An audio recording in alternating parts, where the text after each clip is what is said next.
drives it to center field. That ball's deep. Back goes Schaefer. At the wall. Gone! My goodness! An absolute bomb! This game is tied. And Hanley has proven to the world you can hit one out to straightaway center field at Marlins Park. Wow. 1-2 coming. To right. It's deep. It's over. Ball game. Marlins walk off with a win.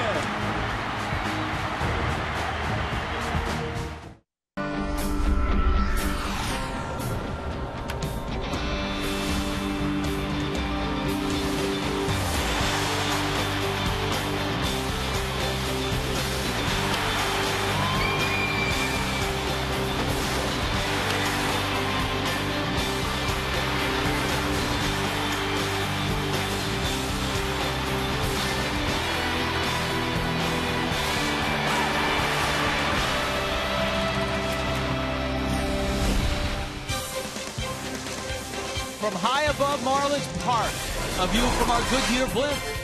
A three-gamer with the Cubs opens tonight. The Marlins and the Cubs. Come on inside. We've got baseball for you. Some old friends. A hot hitter. A guy that's lighting them up. And an intriguing matchup. Ryan Dempster, the former Marlin. And Josh Johnson goes to work for the Fish. Ozzie Guillen returns after his 5-game suspension. Hi, everybody. Rich Waltz along with Tommy Hutton. There are a lot of storylines going into this three-gamer with the Cubs. One of those is Hanley's back. And I'm not talking about from last year. I'm talking about 2-3 years ago when he won the batting title, when he was one of the best hitters in the game. Yeah, that's the Hanley that a lot of people want to see, and that's certainly the Hanley that we saw the last 2 games. He put together a series against the Astros that was tremendous. He has hit the National League Central at a .334 clip. Look at that, 37 home runs against the Central. Oh, by the way, the Cubs are in town. They're in the Central Division. They are, and they have a former Marlin on the mound. The numbers of these two pitchers are a little bit odd. Josh Johnson does not have JJ-like numbers, but Ryan Dempster does have. Dempster's been outstanding in his first 2 starts. Rich, it's hard to believe Ryan Dempster will be 35 years old next month. We remember him early on as a Marlin. He was an all-star as a Marlin. He's gotten off to a pretty good start for the Cubs, looking for his first win, though. JJ, he's looking for a better outing than he's had his previous 2. He's an ace. Over the game of baseball the last couple of days, aces have pitched really well. JJ needs to step it up a little tonight. Many storylines swirling around this one. Can the Marlins continue their play from the weekend where they took 2 of 3 from the Astros? 2 guys that may have some answers out in center field. Craig Minervini, Jeff Conine. Well, we'd like to see, yes, but we'll see. Should be fun. Last year, the 2 teams split the series, and the Cubs have won actually the last 5 here in South Florida, but not at this ballpark. All right, the big story around the team. Ozzie is back. It seems like this is uplifting for the players, too. Well, I think so. You know, you got your leader back. He was the one of the biggest offseason acquisitions was our manager, Ozzie Guillen. Came into spring training, really put his foot down and told the guys how it was going to be. And I think everybody had a really good spring and really enjoyed being under Ozzie Guillen. So to lose him so early in the season, I think they're all excited to have him back. Well, there was a big media throng surrounding Ozzie Guillen, as you might expect after serving the 5-game suspension today. Ozzie talked for at least probably 45 minutes in English, at least another half hour in Spanish as well. Straightforward and to the point. He's happy to be back. It's nice to be on the field with the players, come back and do what I love to do. What the most thing I want to do is just be with them. Kind of, tough couple of days. I think players, there's one thing about feel proud of the players and the coaching staff because they play well. We wish they would win a couple more games, but they did. They went after their job very good. The way I thought they're going to go about their business. And it's not more excited than me to be back with them. All right, Ozzie says he's going to do his best to try and remedy the situation, but he says that's going to be by actions, not what he says. And he says, you just watch. And Ozzie is so happy to be back with his team, filling out the lineup card and ready to do what he does best, and that is manage a ball club. And the Marlins are happy to have him back, leading their team. All right, we've got game 1 of this 3-game series coming up. Rich and Tommy all set for the call next.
Town to open up a 3-game series.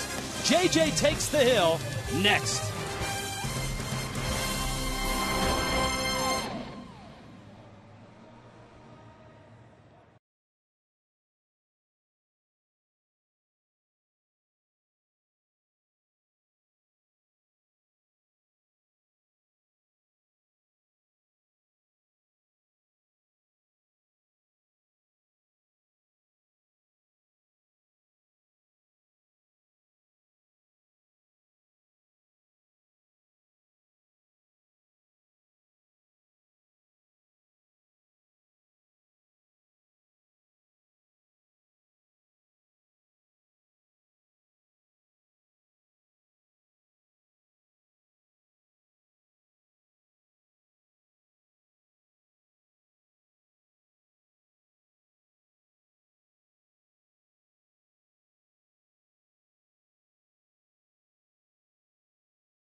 Goodyear. Everything that Goodyear has learned making tires that go the distance inspires what they roll into yours. Goodyear, more driven.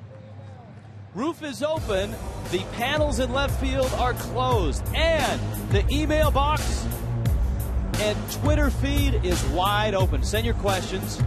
Email. Go to the Marlins page at foxsportsflorida.com. Click on Game Connect and ask the broadcast. So if you're going email, Game Connect on the foxsportsflorida.com site, and then click on Ask the Broadcast, or of course at FS Marlins on Twitter. Allison is here as well. We'll get your tweets and your emails, as many as we can. Alfonso Soriano, Jamie Quirk in the house. As the Cubs arrive at 3-7, they've dropped 2 in a row. SunTrust brings you the starting lineup. David DeJesus, the former Kansas City Royals, in right. Darwin Barney, good solid rookie year last year. Starlin Castro blew up last year, and he's having a terrific start to this year. Alfonso Soriano's actually playing pretty well right now. Ian Stewart trying to recapture the magic he had a few years ago in Colorado. Steve Clevenger gets the start behind the plate. Brian LaHair is a great story and big power at first base. Marlon Byrd is in center field, and Ryan Dempster is on the mound. And there's Josh Johnson getting ready for this start. Rich, all eyes will be on JJ, I think, in this one tonight.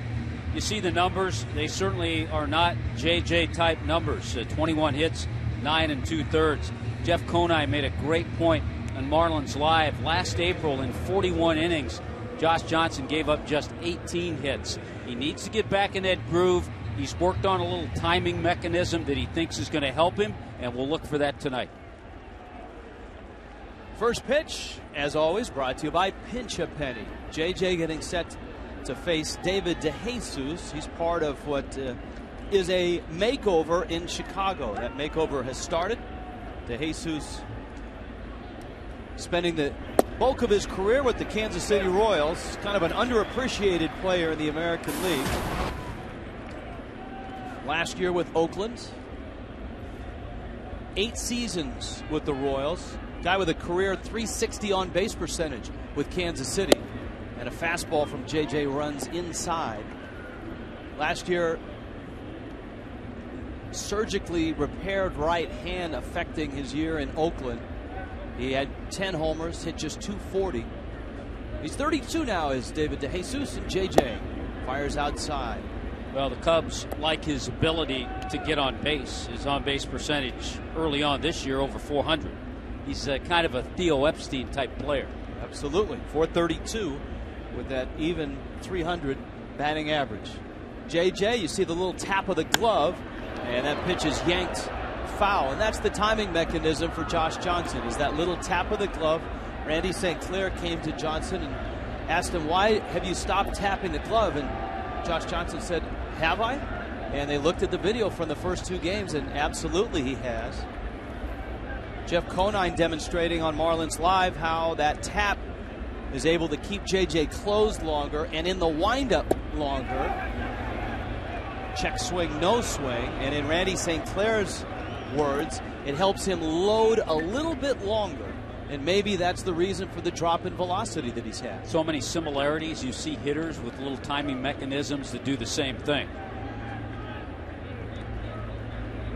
3-2 coming now to DeJesus, with Darwin Barney and Starlin Castro right behind him. Popped up foul and out of play. You can look at Josh Johnson a couple of ways. You can say he's given up 21 hits. You can say he's been nibbled to death a bit. 19 of those have been singles. But the strikeouts are down so dramatically, just 5 in 2 starts, that he has not been the same guy in his first 2 starts. 3-2 coming. Good sharp slider. There's a strikeout for you. Down goes DeJesus. Up comes the Marlins defense. That was a nice pitch to see. The defense, as always. There it is. Lomo, Bonifacio, Giancarlo, Hanley and Reyes on the left side, Omar and Gabby on the right side, and John Buck is behind the plate.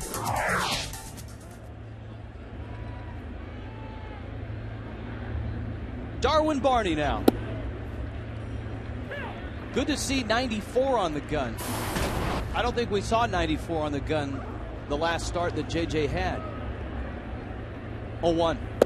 Breaking ball misses down low. There are also many who feel, Rich, once JJ continues to pile up the starts and get some innings and some strength, you'll also see that velocity stay consistent as well. Hanley a step on the grass at third. Barney part of that terrific run at Oregon State, winning a couple of national championships, 2006, 2007. He's out of Beaverton, Oregon. And he smacks it into left field for a base hit. Barney, a high-energy guy, always has hit, not only in college, but also coming up through the minor leagues. And last year in his rookie season, hit 276. This is a ball club, the Chicago Cubs. Is Dave McKay, a longtime coach for Tony La Russa, is working under Dale Swaim. But it's a ball club that might be a little short on some talent in certain areas, but they play hard. They run the bases well. They run the bases aggressively. Starlin Castro is not short on talent, that's for sure. Castro just 22, a fastball for a strike. Guy who grew up in the Dominican Republic and got to the big leagues in 2010. Last year hit 307, 36 doubles, 22 stolen bases.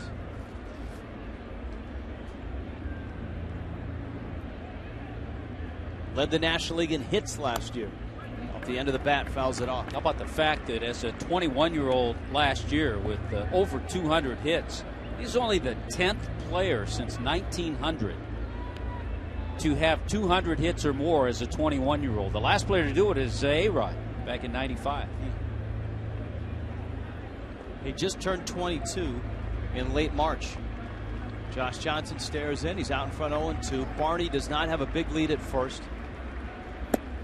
And a high fastball, quick throw. One of the key plays and forgotten plays late in the ballgame on Sunday was John Buck and his throw down to second base. That caught Jordan Schaefer trying to steal. That was in the 11th inning. And that's a nice move there. Even though the runner gets back, Darwin Barney, it makes you maybe shorten up a half a step. Castro pops it. Right field line, Giancarlo Stanton towards the line, and he's there, and he makes the catch. From Starlin Castro now to Alfonso Soriano. Soriano, in his 6th year with the Cubs, and he still has, after this season, 2 more years on that enormous contract, which starting this year still has $54 million on it. It's a contract the Cubs have had a hard time getting rid of. That's probably the first order of business for Theo Epstein and Jed Hoyer as they take over. Hoyer was the general manager in San Diego and, of course, worked under Epstein in Boston. They have rejoined in Chicago. Barney bluffs and a strike. Carlos Zambrano, of course, was one that they ate. 16 million or thereabouts of the 18 that he is being paid this year. The Marlins picking up a little over 2 million of it. Z will not pitch in this series against his former team.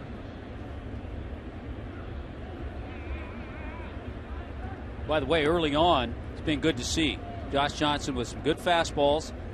Made a good pitch with the slider to strike out to Jesus, and that last strike to Soriano was a good curveball.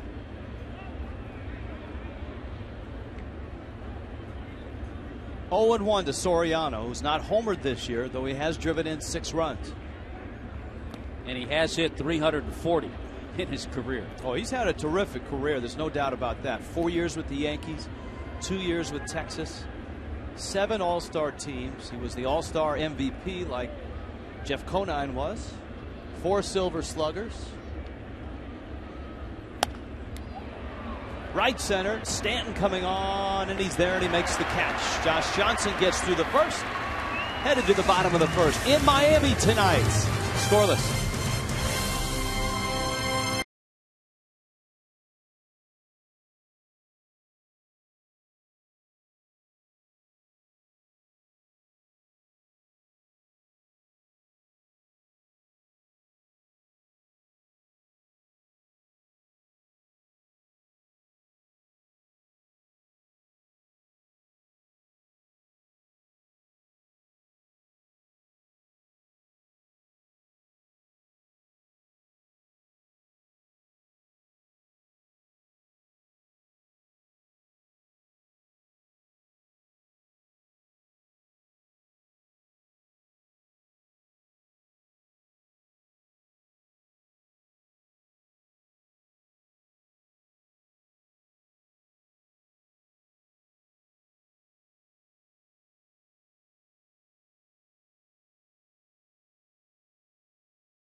At 4-6, having won on Sunday. SunTrust's lineup looks this way: Jose Reyes, Emilio Bonifacio, Hanley Ramirez. That's a fine trio to start things with. Logan Morrison in the cleanup spot with Omar Infante hitting 5th. Giancarlo Stanton down to the 6th spot. Gabby Sanchez 7th.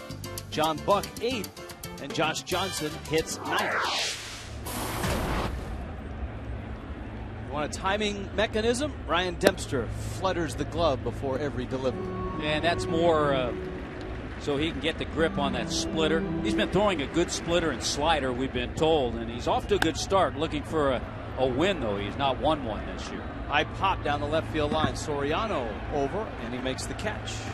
But Ryan Dempster got his start in the major leagues as a Marlin. There are the numbers for Dempster so far, making his 3rd start of the year. 4-1 in his career against the Marlins with a nice 2.11 ERA. And remember, there was a time, you throw in 3 saves there too, there was a time, a 3-year period, where Dempster was the Cubs' closer.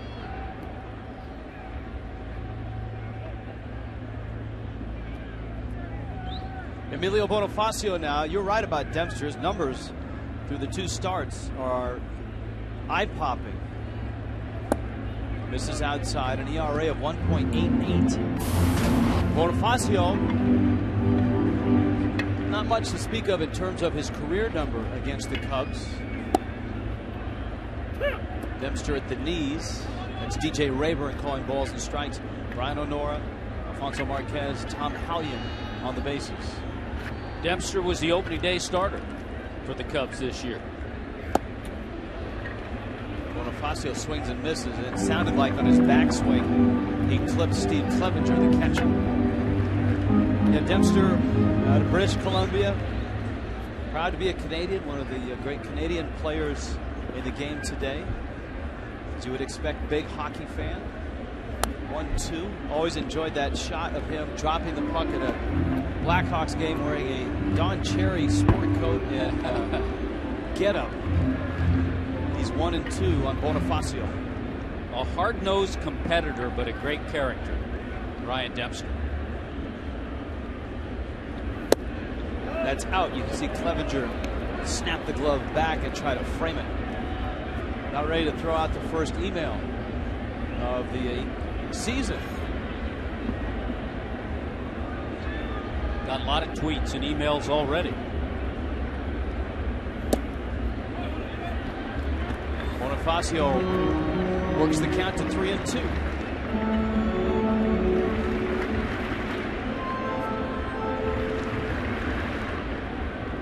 Hanley Ramirez waits on deck. Dempster to the plate. It's in. Bonifacio walks. Cubs defensively then the ceremonial first tweet. Good job by Bonifacio. Deep counts help the email. Soriano, Marlon Byrd, David DeJesus in that outfield. Ian Stewart, the young shortstop, Starlin Castro, Darwin Barney, Brian LaHare, and Steve Clevenger is the catcher. Go ahead, throw it out, Rich. Ryan, and it's actually an email, and we'll get some tweets as well. Considering the fact that this is Ozzie Guillen's first game back, you think that the Marlins will be a little bit more aggressive?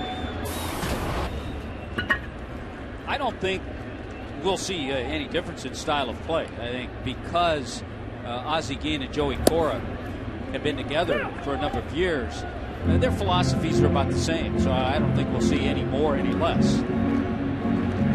Bobby follows that up with an email. Do you think the Marlins will lead the National League in stolen bases this year? Hanley Ramirez has a couple. Bonifacio 5, Reyes 3. The Fish are tied for first in stolen bases with 10 right now. Count 1-1 to Hamlin. I think they have a chance to lead in that department, certainly.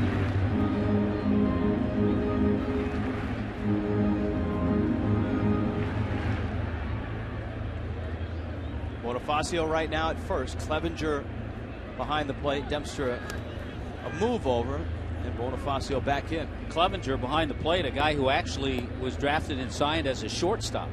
So he has pretty quick feet. They like the job he's been doing defensively. We're not seeing Giovanni Soto, their former Rookie of the Year.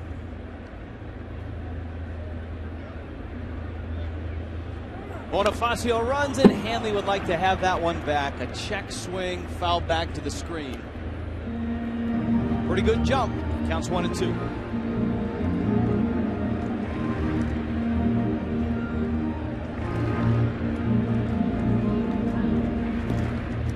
Five of 5 so far. Starlin Castro of the Cubs is 6 of 6 so far this season.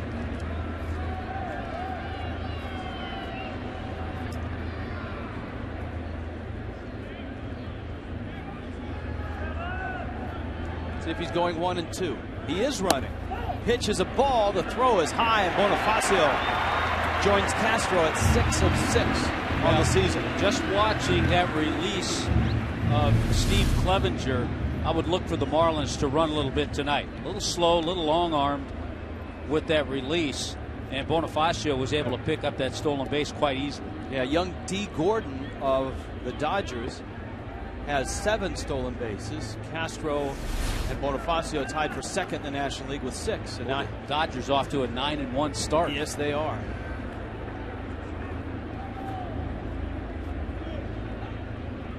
Hanley with the count 2-2. Showed you Hanley's numbers in his career against the Central.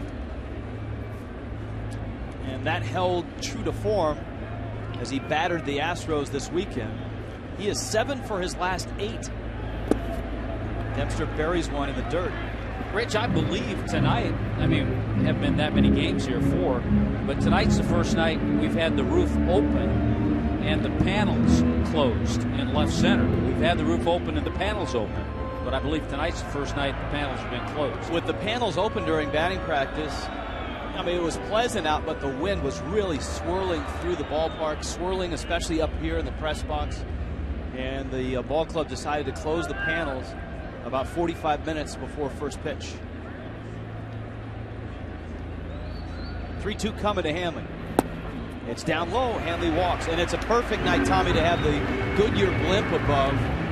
The blimp has been humming around, giving us terrific pictures of downtown Miami and a shot right down on the diamond here at Marlins Park. You're absolutely right about that. All right, here's Logan Morrison.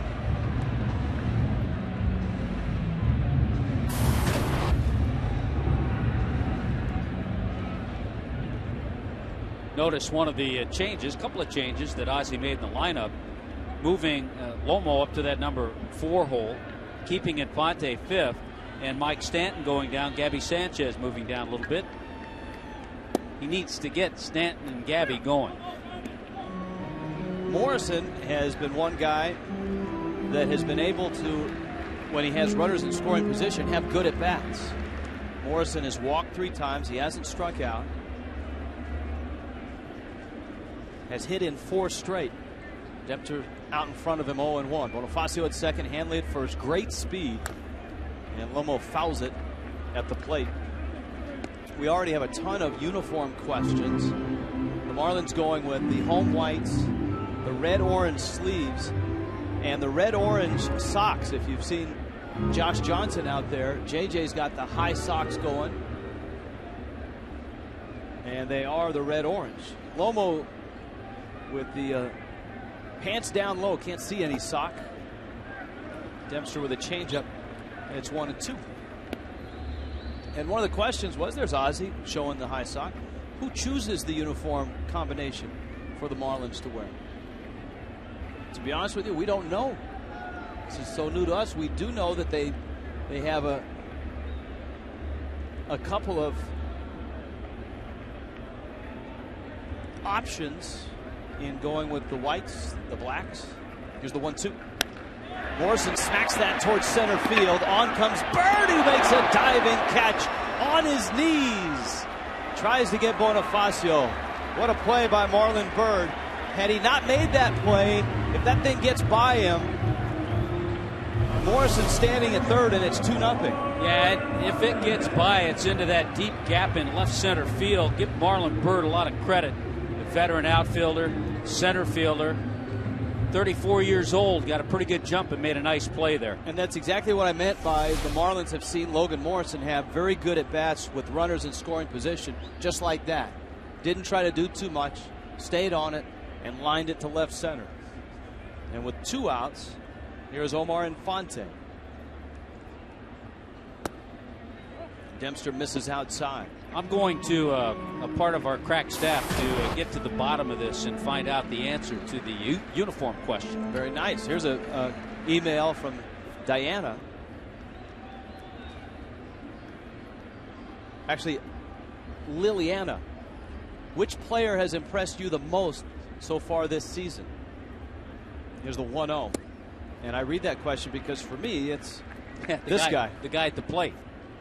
That's Liliana's question. I think Bonifacio, too, because he's carried over where he left off last year with his game, the type of game he needs to play.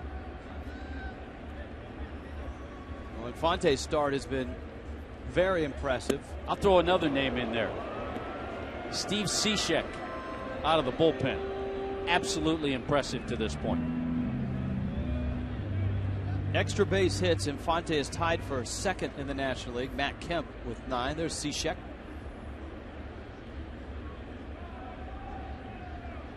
Infante with 4 homers, 3 doubles, and a triple. And he drives that one to left. Soriano drifts over, and he makes the catch. Email Twitter Tuesday is underway. Cubs and Marlins scoreless.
Allison Williams. Hey, Rich, glad to be here for the inaugural Email Twitter Tuesday of the 2012 campaign. And, of course, you can follow us at FS Marlins and use the hashtag for all the tweets, Twitter Tuesday, to connect everybody. But also, we want to make sure that you guys know everybody that is on Twitter that is on the Marlins baseball team. So let's take a look at some of the players' handles who you want to make sure you follow. I think everybody already knows Lomos, at Lomo Marlins, Heath Bell, the closer, at Heath Bell 21, also Bonifacio, Elvani_1, John Buck's on there, Brett Hayes, Brian Peterson, a whole bunch of guys that are active, and you can follow all of the players at their Twitter accounts, and you can tweet to them. Some of them more active than others, but we want to hear from you guys throughout the show. We've already gotten lots of good tweets, lots of good questions, so keep them coming at FS Marlins throughout the game. Rich? All right, Allison, thanks. There's that list again. How about Brian Peterson getting a shout-out despite being down at AAA? That's because we always enjoy Petey when he's around. Good guy, and we hope to see him soon. JJ misses outside. Here's a guy that we haven't seen outside of, a Colorado Rockies uniform, Ian Stewart. Hamstring injury last year limited him to 48 games, and Josh Johnson promptly walks him. Stewart, of course, taking over for the departed Aramis Ramirez. And here comes Clevenger, the Cubs catcher.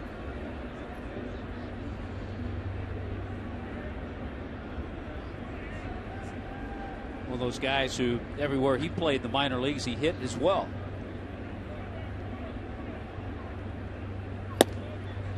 Fastball from JJ is a strike. Clevenger, Chipola Junior College in Marianna, Florida. Grew up in Baltimore. Yeah, 308 career average in the minors. Yeah, that's impressive stuff. Up the middle. That's going to be 2. Reyes on the bag and a quick throw. That's pretty impressive stuff, too. To Gabby for the double play. 2 outs. Marlins Park, Miami's new jewel and the permanent home for the Miami Marlins, as well as concerts and international sporting events. Marlins Park also available for booking, including weddings, bar and bat mitzvahs, trade shows, conventions, Tommy Hutton's birthday party, and events of all sizes. For booking information, 1-877-MARLINS or go to marlins.com.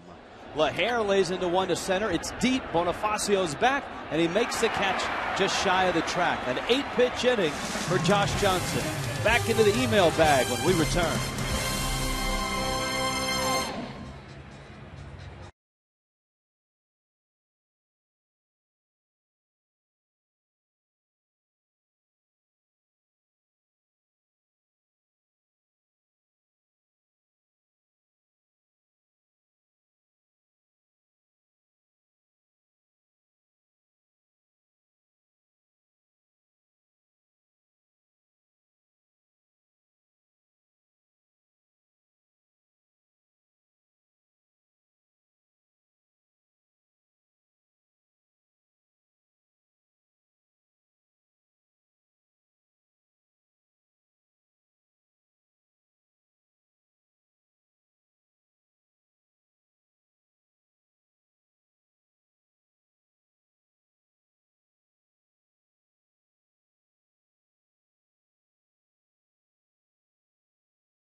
In high definition, brought to you by H.H.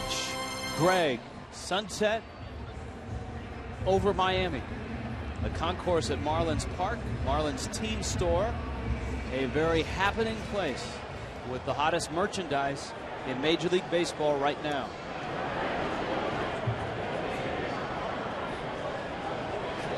Ready to go, and we expected this on our first email and Twitter Tuesday. A lot of questions about Giancarlo Stanton and why is he going by Giancarlo. For those of you that haven't heard the story, here you go. His name is Giancarlo. That's his first name. Parents liked Italian names. They picked Giancarlo. By the time he got to the 4th or the 5th grade, he got tired of teachers, classmates, everybody mispronouncing the name. Probably got tired of writing it. And so he said, look, just call me Mike. That's my middle name. Stanton into right field. DeJesus is there. And he makes the catch. That ball carried pretty well out towards the track. So, though he was called Mike throughout high school and throughout the minor leagues, he still went by Giancarlo. His closest friends called him Giancarlo. His bats, his gloves, everything that had to do with baseball, even the contract he signed, Giancarlo, and he decided this year, you know what, I'm just going with it. Now he figures everybody will be able to pronounce it. And so we do our best to pronounce it correctly. So he'll stay Giancarlo. I've had a few questions from fans saying that you and I don't think we're going to do this, but that you and I, when Giancarlo hits a home run, we should then say, and his name is Giancarlo Stanton.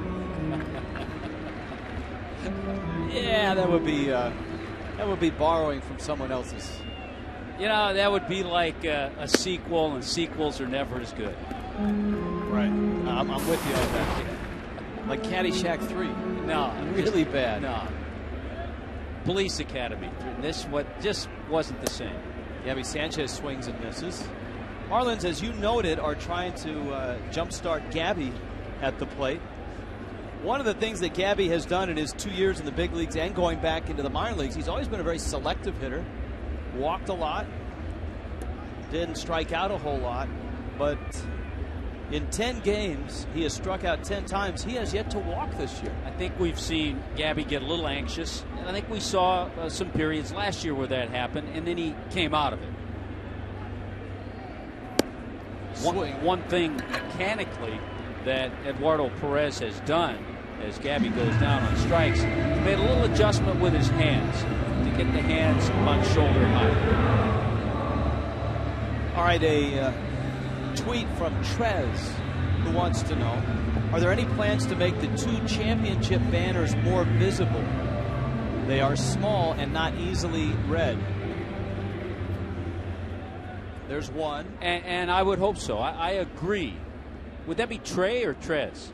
It's a real long name, but the first 4 letters are T-R-E-S, and I'm not going the rest of the way. But I agree. I think they should be a little more visible because they mean so much.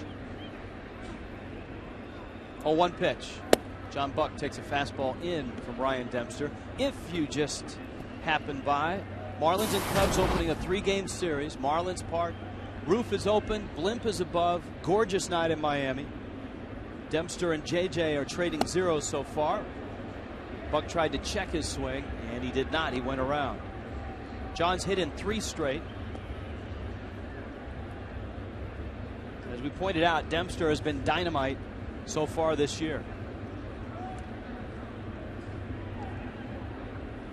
This is his 9th season with the Cubs.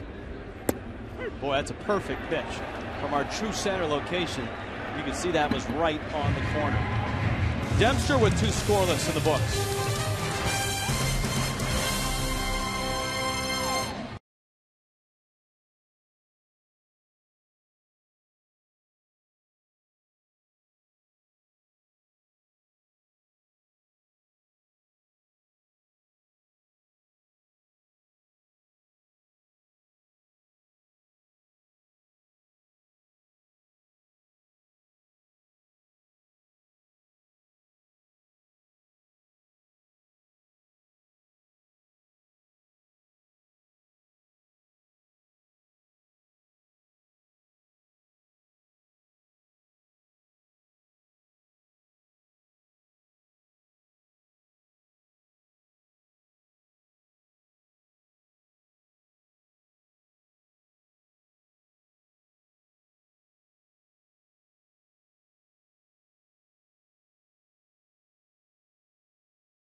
Visit your local Toyota dealer today for great deals on an amazing lineup of Toyota vehicles. Toyota moving forward by AT&T, the nation's largest 4G network. AT&T, rethink possible. Gorgeous night here in Miami. Scoreless ball game. Let's check in with Allison Williams. Well, Rich, as part of Email Twitter Tuesday, we're not just answering questions. We also want to keep you updated on what some of the guys are tweeting before the game. Earlier today, Steve Cishek sent out this tweet, and you can follow Cishek at SRShrek31. He said, Cubs are in town this week. Need to take another series. Fans, where are you at the next 3 days? Come to the park. Hashtag Go Fish. I think somebody tweeted him back to that to take it easy on LaHair, and he said, tell him to take it easy on me. That guy rakes. But always good to see what the guys have to say as they get ready for each game. That's Cishek, who you can follow on Twitter as well. You're right. LaHair hit about a 410-foot shot to straightaway center field for an out.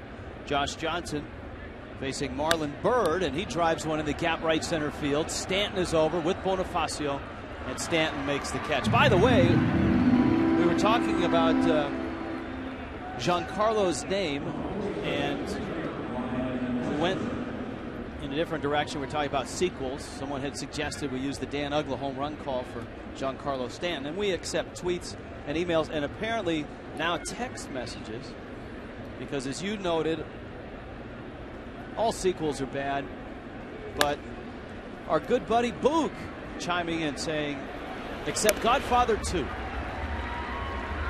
I think he's got a point there. Yeah, better than Major League 3. Was Roger Dorn in that? 95 miles an hour on that last pitch for Josh Johnson. We talked to you on Marlins Live. Jeff Conine demonstrated the tap of the glove, and it may sound simple, but the video showed it allowed JJ to pause, load, and turn, and it really slowed his delivery down. 95 on that last. He averaged around 92 miles an hour in his last start. Last year, he averaged over 94 miles an hour on his fastball. So that's significant stuff. Yeah, you hear the term, a pitcher rushes his delivery. When you rush your delivery with the lower half, the arm slows down. That takes away from velocity. So there's so much importance to the timing mechanism, not only of a pitcher, but a hitter as well. And another nice inning. And a flip over to first. That's a 5-pitch inning after an 8-pitch inning. The old JJ is back tonight.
Closed. This copyrighted telecast presented by the authority of the Miami Marlins may not be reproduced or retransmitted in any form. Accounts and descriptions of this game may not be disseminated without the express written consent of the Miami Marlins. Bottom of the third rolls around. Both pitchers are sharp. Cubs have the only hit so far. Josh Johnson against Ryan Dempster. Jose Reyes and Emilio Bonifacio right around the bend. Dempster walked a couple in the first inning, but really got himself back in a groove last inning. Let's check out the scouting report on Ryan Dempster. He does work fast. We've learned that. Sliders and splits. And yes, back in 2000, he was an all-star as a member of the Marlins. Been an all-star twice, once as a Cub. And in 2000, he was 14-10 with a 3.66 ERA as a Marlin. 1-2 pitch coming. He misses high. He kind of developed that waggle with his glove because he felt he might be tipping pitches. It allows mainly the splitter, yeah. It allows him to change grips if he wants, maybe distract the hitter a little bit. Here's the 2-2. Oh, it's a gorgeous pitch. Took something off and got it in there for a strike. So if he has a split grip or a fastball grip, he can change it, and the little flick of the glove, you're not going to see him doing that. You're going to see the flick of the glove. So it's been pretty successful for him. He has struck out the last 3 he's faced. He walked a couple in the first. And here is Reyes. We had an interesting email that just came through. If I can scroll. Here it is. It's from Leo, not Leo Nunez, or Juan Carlos Oviedo for that matter. It's from Leo, and he wants to know. Reyes is making better contact than Bonifacio, but Bonifacio is getting on base more this year. Why not put Bonifacio as the leadoff hitter and hit Reyes second? I don't know if that's in the cards for Ozzie. I mean, I would never rule it out. We have talked numerous times. Little tapper, Dempster off the mound, gets there quickly and throws him out. Especially when we saw Juan Pierre in Philadelphia back in '03. There were times, for the most part, he would hit leadoff and Luis Castillo would hit second, but every once in a while Jack would flip-flop and have Louis up at the top of the order. I think much like Jack, the one thing we've seen with Ozzie Guillen only with a handful of games in the books, this is game number 11, and Joey Cora, they're not afraid to move guys up and down the lineup. Very flexible, very creative. Bonifacio walks, and he takes a strike. Funny thing about spring training, and we hear this all the time about veteran hitters, and they say, you know, guy had a slow spring, 40 at-bats, and then bell rings and he gets hot. The fear with Bonifacio this spring was he didn't walk much this spring. And last year, the big breakthrough, as well as stolen bases and batting average, was the fact that he walked a little more often, and he did not walk at all this spring. But the bell rang, and suddenly Bonifacio's walking just like he did last year. I guess the thought there is how can you work on your swing in spring training if you work on your walk? Here's the 0-2. You got to work on plate discipline too, don't you? Yeah, you do.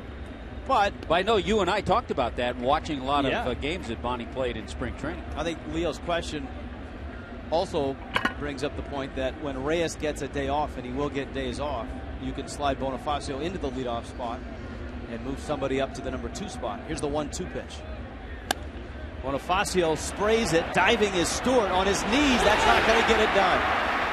You have to come up with it cleanly, and you have to make a strong throw. Any hesitation, and Bonifacio will have a base hit, especially from that side of the plate.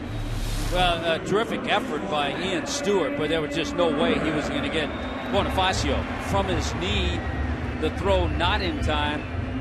And Bonifacio now has been on base 2 times. The walk, an infield base hit. Now, with 2 out, expect Bonifacio to try to take off and get to second base with a stolen base as soon as possible. He picked up a stolen base back in the first inning.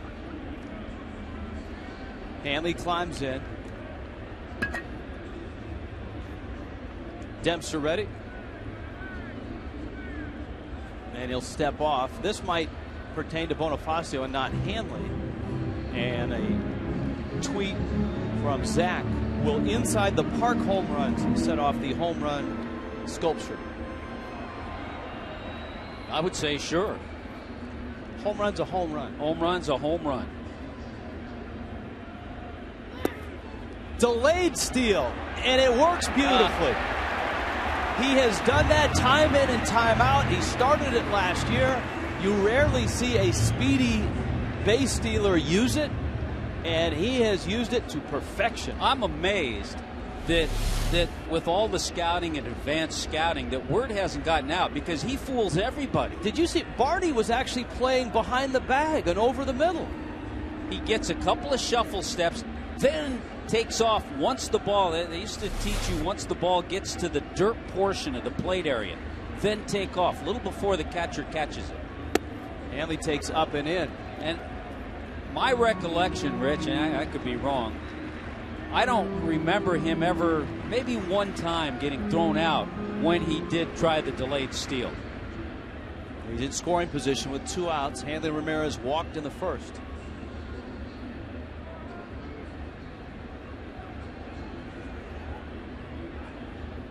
There are 2 thoughts with the delayed steal. You surprise the catcher, who is looking for the runner to take off instantly. And when he doesn't see that, his first thought is he's not going. Then you also catch an infielder flat-footed, because his instinct is to see the runner. If he takes off, he goes to the bag. If he doesn't see him take off immediately, he's caught flat-footed a little bit. And Barney was directly behind the bag, and he didn't see him take off. He's still there for Hanley.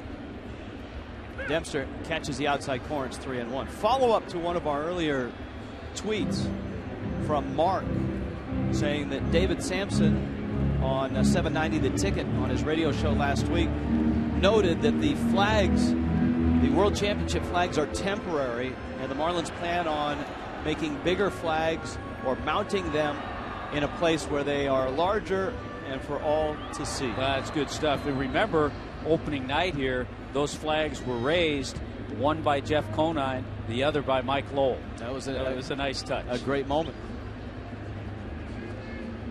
Let's see if Hanley gets something to hit. 3-1. Morrison's on deck. And it's fouled off. 3-2.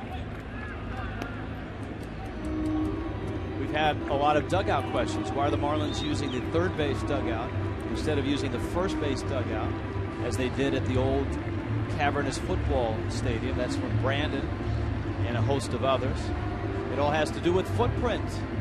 The clubhouse and weight room for the home team in any ballpark is much larger than the visitors. So it's wherever you can put it, and you put the dugout as close to that as possible. So the Marlins weight room, training facilities, batting cages are all on the third base side because of the footprint of the ballpark. Thus, the runway goes right to the dugout third base side. And Wrigley Field, it's like a, you know, the test that they have for the mice to go through the maze. Well, we have hallway camp too. That's true. The other thing, down the road this season, our crack staff is working on putting together a kind of inside look at the innards of the Marlins clubhouse, the batting cage. I like that better than bowels. Innards.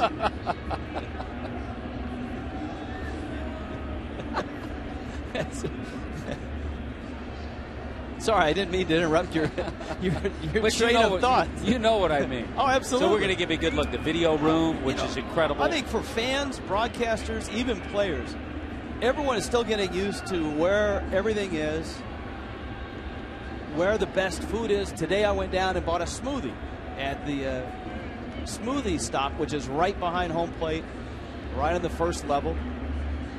Here's a 3-2. Hanley swings and misses, and Dempster leaves Bonifacio out in scoring position. Josh Johnson, Ryan Dempster, they've been splendid tonight.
Welcome back on this email and Twitter Tuesday. We thought we'd make it a texting Tuesday as well. You know, Logan Morrison's #1 charity is the American Lung Association. His father, Tom, passing away in his early 50s due to lung cancer prior to last season. And if you text 32020, 32020, text LOMO, L-O-M-O, to that number, 32020, a $10 donation will go in your name to the American Lung Association, and for your gratitude, Lomo will send back to your phone a picture of him. And again, that's text LOMO, L-O-M-O, to 32020. He's raised, in the first 8 days of the campaign anyway, over $70,000.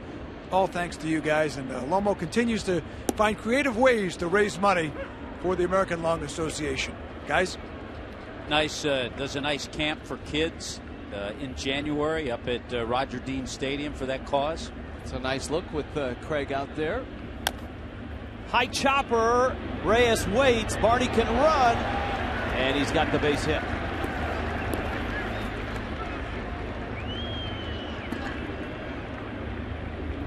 Josh Johnson, Jeff Conine documented it on Marlins Live. Tommy, I want you to look at it. Tell me what you think. Last year to the left, watch the tap to the right. Now watch how much quicker he is this year. See how he stays back more? Yeah, see the how upper half stays back more on the left. And you could see just literally the ball is already gone this year as opposed to last year. So that little tap in the glove is a mechanism, a timing mechanism, as JJ called it, that keeps him closed, loads him up, and we've seen his fastball touch 95 tonight. And I don't know that we could say that about his last start. Well, coming into this inning, he'd thrown 30 pitches, 9 of 10 first pitch strikes. And the only 2 hits he's allowed have been to Barney. Now, with nobody out, I wouldn't be surprised to see a little movement from the Cubs on the base paths. We're talking about Dale Swaim. John Buck thinking the same thing. In his first year as the Cubs skipper, I think in a similar spot from Brad Mills. We saw that with the Astros, very aggressive, hitting and running, stealing. Ran the bases a lot in spring training after workouts. They actually had a team bunting contest in which Swaim participated as well. I think he finished 3rd. It was like an NCAA tournament. Yeah. He knocked out Dempster. Barney's running. Castro is swinging, and he fouls it off. Tell you what, Dale Swaim was an outstanding high school quarterback from Pinole Valley High School. He was offered a full ride to Arizona State. He may, well, I can't say this because he's a friend of mine. He's the 2nd best quarterback to ever come out of Pinole Valley High School. Miami fans will tell you that Gino Torretta is the best. Yeah, you have to say that. Gino will get upset with you. Yes, he will. We don't want that. But Swaim was outstanding. I saw him play in high school. That one's fouled back. Well, Swaim's had a nice coaching career before his first opportunity to manage at this level. He was a coach for 6 years in Milwaukee, and he also coached a couple of years, one of those a World Series year for the Red Sox. Now, remember, he was the interim in Milwaukee, coaching the final, was a week and a half with the Brewers. 12 games when Ned Yost was let go in a bizarre move.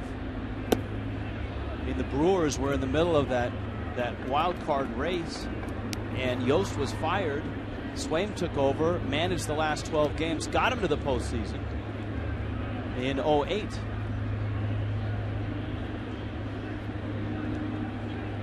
His cousin could hit a little bit too. Yes, he could. John play a little first base too. John Olabrud.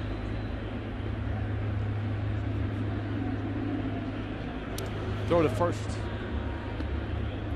I think JJ's improved his move to first base. Got a little quicker with his feet.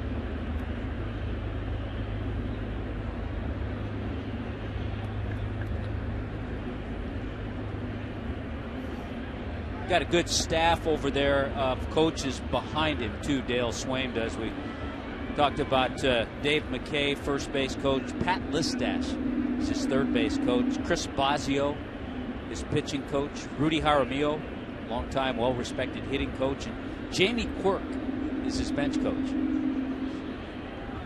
Runner goes big jump. This one fouled off. Good thing that one was fouled off. Back into the email bag. Joel with a follow-up. Yes, Roger Dorn was at Major League 3. He was the owner of the Minnesota Twins, who recruits Scott Bakula's character to coach their AAA team. Thanks for that.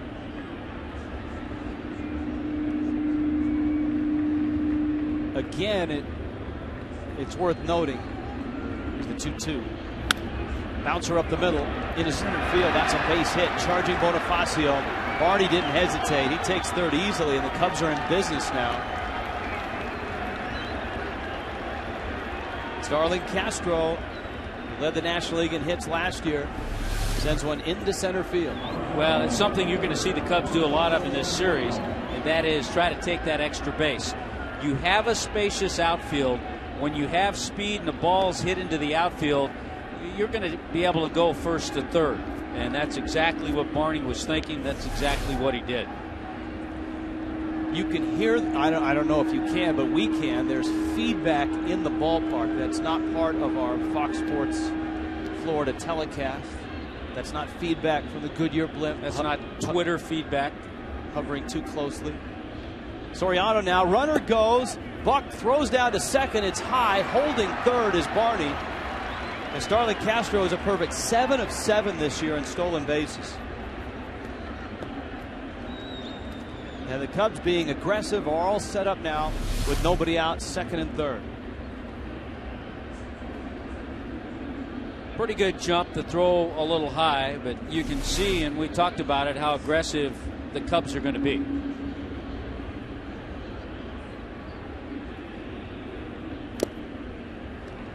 Now Josh Johnson looking for a strikeout. Middle infield's back. Corners. Well, Hanley's backing up now, and he and Gabby Sanchez both backpedaling. Yeah, it's early enough in the game now, Rich. You're gonna just try to get an out. You'll sacrifice a run early on. He went around. Soriano traditionally uses one of the heaviest bats in baseball. And as you get up there in age, Soriano is 36. That heavy bat, if you begin to start it a little soon, it's harder to check your swing. 1-2 coming. This is outside. 2-2. Soriano's career against JJ just 2 for 14.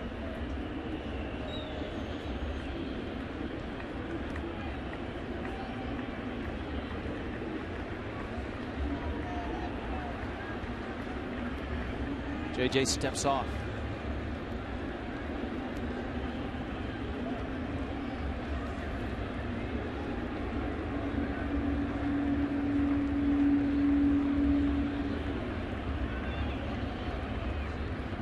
Two-two. And it's outside. Count is full. Got a tweet from Melissa saying she thinks the starting pitcher gets to pick what to wear. I don't know if that's the case. We're still investigating. I know in some clubhouses the starting pitcher gets to pick what music is played in the clubhouse.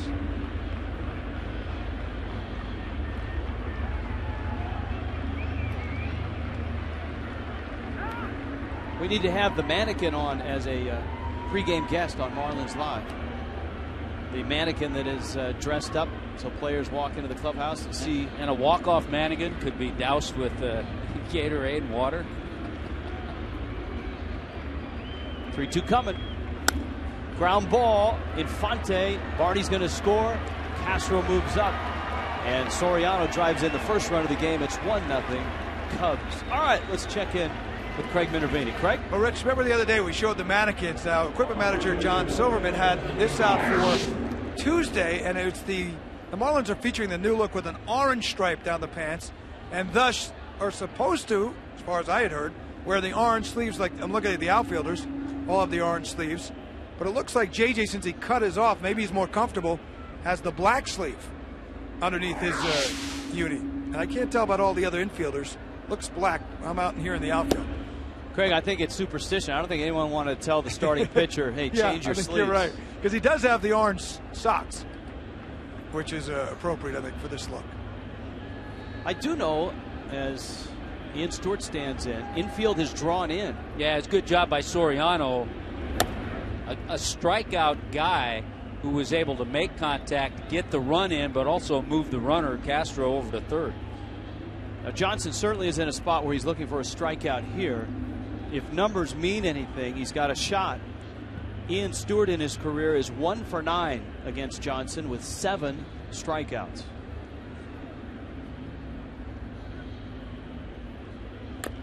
Pulls it.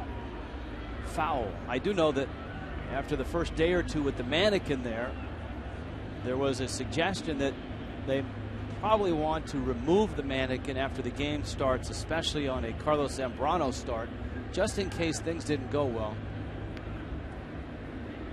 And so I think they take the mannequin after the game starts and move him into the equipment room.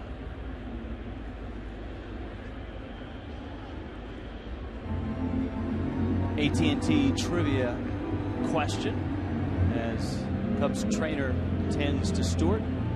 North side or south side, who holds the edge in the Cubs White Sox all-time series? Mark Burley may have the answer to that. Ozzie would have a good handle on that. Yeah, both Ozzie and Burley. Ozzie his entire managing career with the White Sox. Burley his entire playing career with the White Sox. Stewart fouls that back. And it's 1-2. 5-game suspension. Ian met the media today, again expressing his remorse.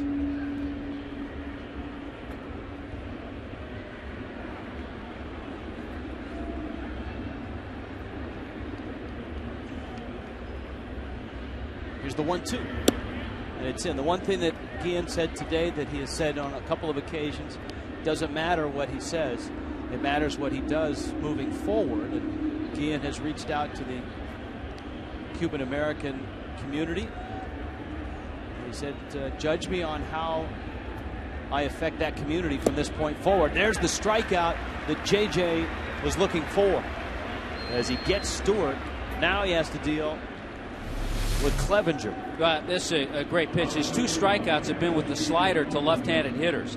De Jesus and now Stewart. He buries his slider. It's a great spot to get a strikeout and to keep Castro at third base now with 2 out.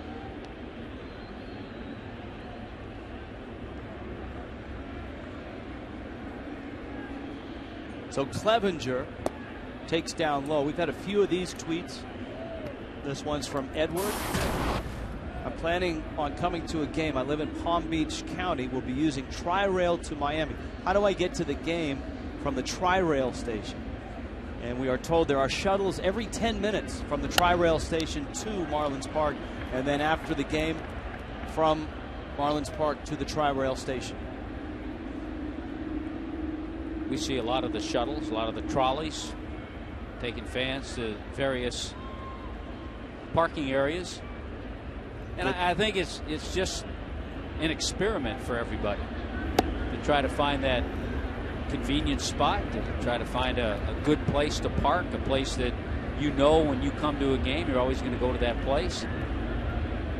Marlins.com/parking gives you a great website and tool to find parking. It shows you where the alternate lots are, and there still are spots that you can buy online in one of the 4 garages here at Marlins Park. 2-2. Josh Johnson trying to get out of this thing with just the 1 run. Cubs have 3 hits, and they've pushed across the first run of the game here in the 4th. 2-2 coming to Clevenger. Breaking ball, ground ball. Back to JJ. Flip to first, and he limits the damage to just the Darwin Barney run. He scored on the Soriano ground ball out, and it's 1-0. Cubs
On Fox Sports Florida is brought to you by Bennett Auto Supply.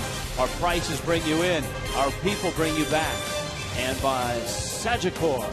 Plan a bright financial future today at SagicorLifeUSA.com. Night has fallen in Miami. A look at Marlins Park with the roof open. The windows are closed. The Goodyear blimp is high above. Ryan Dempster misses high to Logan Morris, and we check in with Allison Williams. Hey, Rich. We are, of course, having our first Email Twitter Tuesday. We have special guests partaking in the festivities. Fox Sports Florida girls out here. And I know you guys have gotten some tweets tonight. Annie Lee, what have you heard from the people on Twitter so far? Well, Twitter has been nonstop tonight, and somebody asked, Nick D12HD asked us, what's the best food to eat at the Marlins Park? A lot of people have been asking a lot of questions about the park, how beautiful it is, and personally, my favorite is Sir Pizza. It is a South Florida staple here, and I can't say no to that. Nice. Jordana, what have you been getting questions about on Twitter? We actually had a fan say that he's really pumped to have us here, and we are also pumped ourselves. We love interacting with the fans, and we can't wait to hear more of you guys. If you want to interact with the Fox Sports Florida girls on Twitter, you can shoot them a tweet at FSFlorida_girls. Thank you so much, ladies. Thank you. Thank you, Allison. Tommy, I'm pumped to have you here. I'm always pumped sitting next to you. Omar Infante with Giancarlo Stanton behind him. Ryan Dempster has been fabulous. You look at his numbers coming into this start, 2 previous starts, and you say to yourself, oh, is this the Dempster you're going to see this year, or has he just had a couple of starts, and is he going to come back to normal? But, man, this is living up to the numbers here through the first 3 innings. Yeah, coming into this game in 2 starts, 14 and a third innings, he'd struck out 15 and given up just 7 hits. That one fouled back and out of play. It is an Email Twitter Tuesday tonight. We'll be getting to as many as we can. We do have a special guest, Vice President of, I guess now that the ballpark's been developed, isn't he like the Vice President of Marlins Park? Claude Delorme. He'll be with us in the 5th inning. So if you have any other ballpark questions, send them our way. Dempster to the plate. Off-speed pitch, and Infante's out in front of it. It's 1-2. Always a work in progress for Claude Delorme. It's like moving into a new house. You know, it takes you a while to get things going. Here's the 1-2. The whole key for Dempster, and we've seen it over the years, when he has command, especially the slider and the splitter, he spots the fastball, doesn't have quite the velocity that he had 3-4 years ago. That's a bolt to left. Soriano trying to cut it off. Infante's going to head for second, and he's going to get there. And the hitting continues for Omar Infante. He has hit in 8 straight now, has 13 hits over the 8 games. AT&T Trivia answer. Flip the phone. The question, north side, south side, who has the edge? Cubs, White Sox all-time series. I'm going to go White Sox. White Sox, 45-35, and have won 15 of the last 21. Hey, how about Omar Infante, Rich? Not only is he on a tear, but that's his 4th double to go along with a triple and his 4 home runs. Giancarlo Stanton flied to right. His only time up. Dempster comes in on his hands. He gets a strike. It's 0-1. 1-0 Cubs. A couple of hits, a stolen base, a ground ball out. Alonso Soriano knocking in Darwin Barney. That's the only run tonight. Dempster got the call on a slider. It was a good slider. Whether or not it was in the strike zone is another question, but he got the call from DJ Rayburn, the home plate umpire. He certainly has home plate surrounded there on the first 2 pitches. Now he can expand. He doesn't have to come close with this pitch. And he doesn't. He buries it. It's 1-2. If you're a hitter, in your mind, if he goes off the plate again with that slider, you have to say, well, it's been called a strike. So you're more inclined to swing at that pitch because it's been called earlier in the count.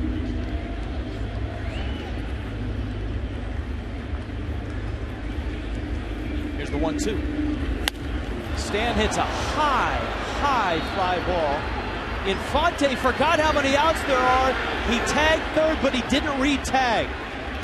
He's safe there, but Tommy, I think if they appeal him at third base, he's out.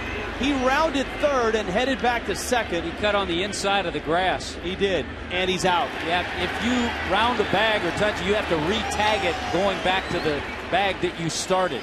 Here's the turn. Oh, it's a great shot. Yeah. So Infante, a brain cramp, and the Marlins' fourth is finished.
Stop foolproof stat. Hanley against the Central.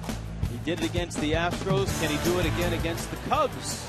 You can count on Just for Men Auto Stop Foolproof for results. On an email Twitter Tuesday, we hit the fifth inning, 1-0, Cubs on top. Brian LaHare is up for the Cubs. He drove a ball to the warning track and center, a swing and a miss.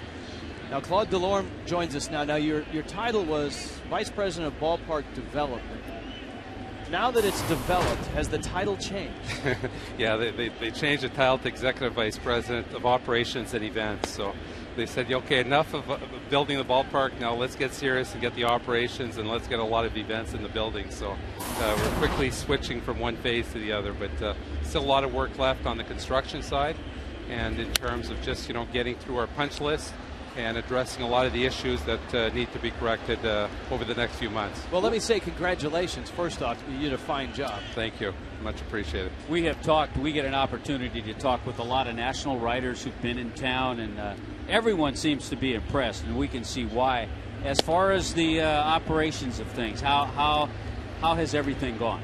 Well, Tommy, I think what was key for us was the ability to do the soft events we did with the high school games with 7,000 people, and then we progressed to the university games with UM at 10 and FIU at 14, and then the two Yankee games at 25-30 really set us up well for opening day. And once that's beyond, now we're starting our first official homestand. So great training for the staff and helped us address a lot of issues along the way. 3-2 pitch is outside, and Josh Johnson walks Brian LaHare. What have you learned? What have you learned in just the month that you've been open for business, from the soft events all the way through here to real bona fide major league games? Rich, when you look at it from even our first event, basically the arrival time of the fans to the access points, a lot of the people, we thought it would be really strong coming in, the two west entrances, the home plate entrance and the first base. We had projected 70%. We're probably a little bit more than that. We're probably 75, maybe certain days as high as 80%. And just the time that really the concessions are at peak usually happens between the fourth and the sixth inning. So it's allowed us to really prepare and anticipate certain things in terms of deliveries of food and the stands that have been busy, and we've made some adjustments along the way.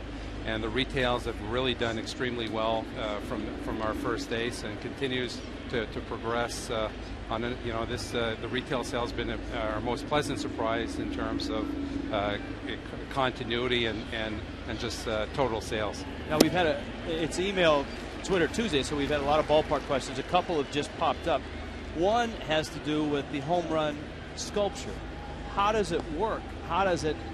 Is there a red button that somebody pushes? Yes. Who's in charge? It's actually in the scoreboard control room, and everything's activated. So as soon as there's a home run, they do press it, and this is a mechanized feature. And then we see it'll last 34 seconds, and then the Marlins start going up the arch, and then you start seeing the rotation of the lighting and the sun and the seagulls and the birds moving along. And with the splash effect as the Marlins lands in the water, and it's I know it's only happened twice, but hopefully we'll see it tonight. Little roller, Reyes Infante, a quick turn and a double play. Nicely turned double play. Good to see. I got a text also, Claude, from someone. We get tweets, texts, and emails. They said, "Good to see you without your hard hat," and nice to see you without a hard hat. No, I think everyone's happy for the vest and the hard hat to be behind us. 33 months of construction, and it got really hectic at the end, and now we can focus on really getting the ballpark in pristine shape. All right, operational question, and this has popped up a few times on our emails and tweets tonight. We've heard a feedback in the ballpark, sort of an audio feedback tonight and last game. What do you think that's from? Have you guys pinpointed the reason behind it? No, I know it's been mentioned, and we're actually looking into it. So not sure exactly why it's doing that, but we're definitely monitoring it, and we're looking at it right now. All right, you got another half inning in you? Yeah, absolutely. Good. Ryan Dempster rolls out to Hanley Ramirez. It's 1-0 Cubs.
Unique group areas like Fiesta Suites, the Bullpen Zone, the Clevelander, and the Budweiser Balcony. Enjoy air-conditioned comfort, great food options, and premium entertainment. 1-877-MARLINS or go to marlins.com today. Rich Waltz, Tommy Hutton, Claude Delorme. I forgot the title already. Vice President of Ballpark Development and Events? No, Executive Vice President, Operations and Events. Right. Operations, that's right. It was for, 7 or 8 years, Ballpark Development? Yeah, right? Ballpark Development. So thank God that's behind us. That took a while, but we it's nice to have it behind us now and focus on baseball. All right, for fans out there, one of the biggest questions coming into this new ballpark was traffic flow and parking. Let's start with the transit coming to the ballpark. We had some Tri-Rail questions. I've been told shuttle from Tri-Rail runs every 10 minutes. How has that gone so far? Yeah, the Tri-Rail in terms of the service, what we wanted to do during game days, the service has been, it's been ongoing. During night games, the last train was at 9:49, so we wanted to make sure that we got one post game. So we met with the county officials, and we were able to negotiate for every night game that we'll have a train that'll leave 1 hour after each game. It allows people to watch the game and leave at their leisure and make the last trip in back home. Gabby Sanchez takes the express into left field for a double. That's a good start to get Gabby in scoring position with nobody out. John Buck, see what he does. JJ's on deck. Also had a tweet, Claude, about the yellow line in left center just on top of the fence. That was added right after opening night. Yeah, what happened, we met Major League Baseball. The officials came down a few times, and they were concerned with that area because you can see where the height of that fence ends up being about 13 feet. And the area just above that, there is no gap between the padding and the end of the fence. So they were concerned that if the ball ended up being just above that point, that without the yellow line, they wouldn't be able to detect whether it was a home run or was in play. So anything above the yellow line is actually a home run. And the reason it's not there in the rest of the center field area is there is a pretty significant gap there. So if it goes beyond that, the ball you will clearly cross the fence at that point.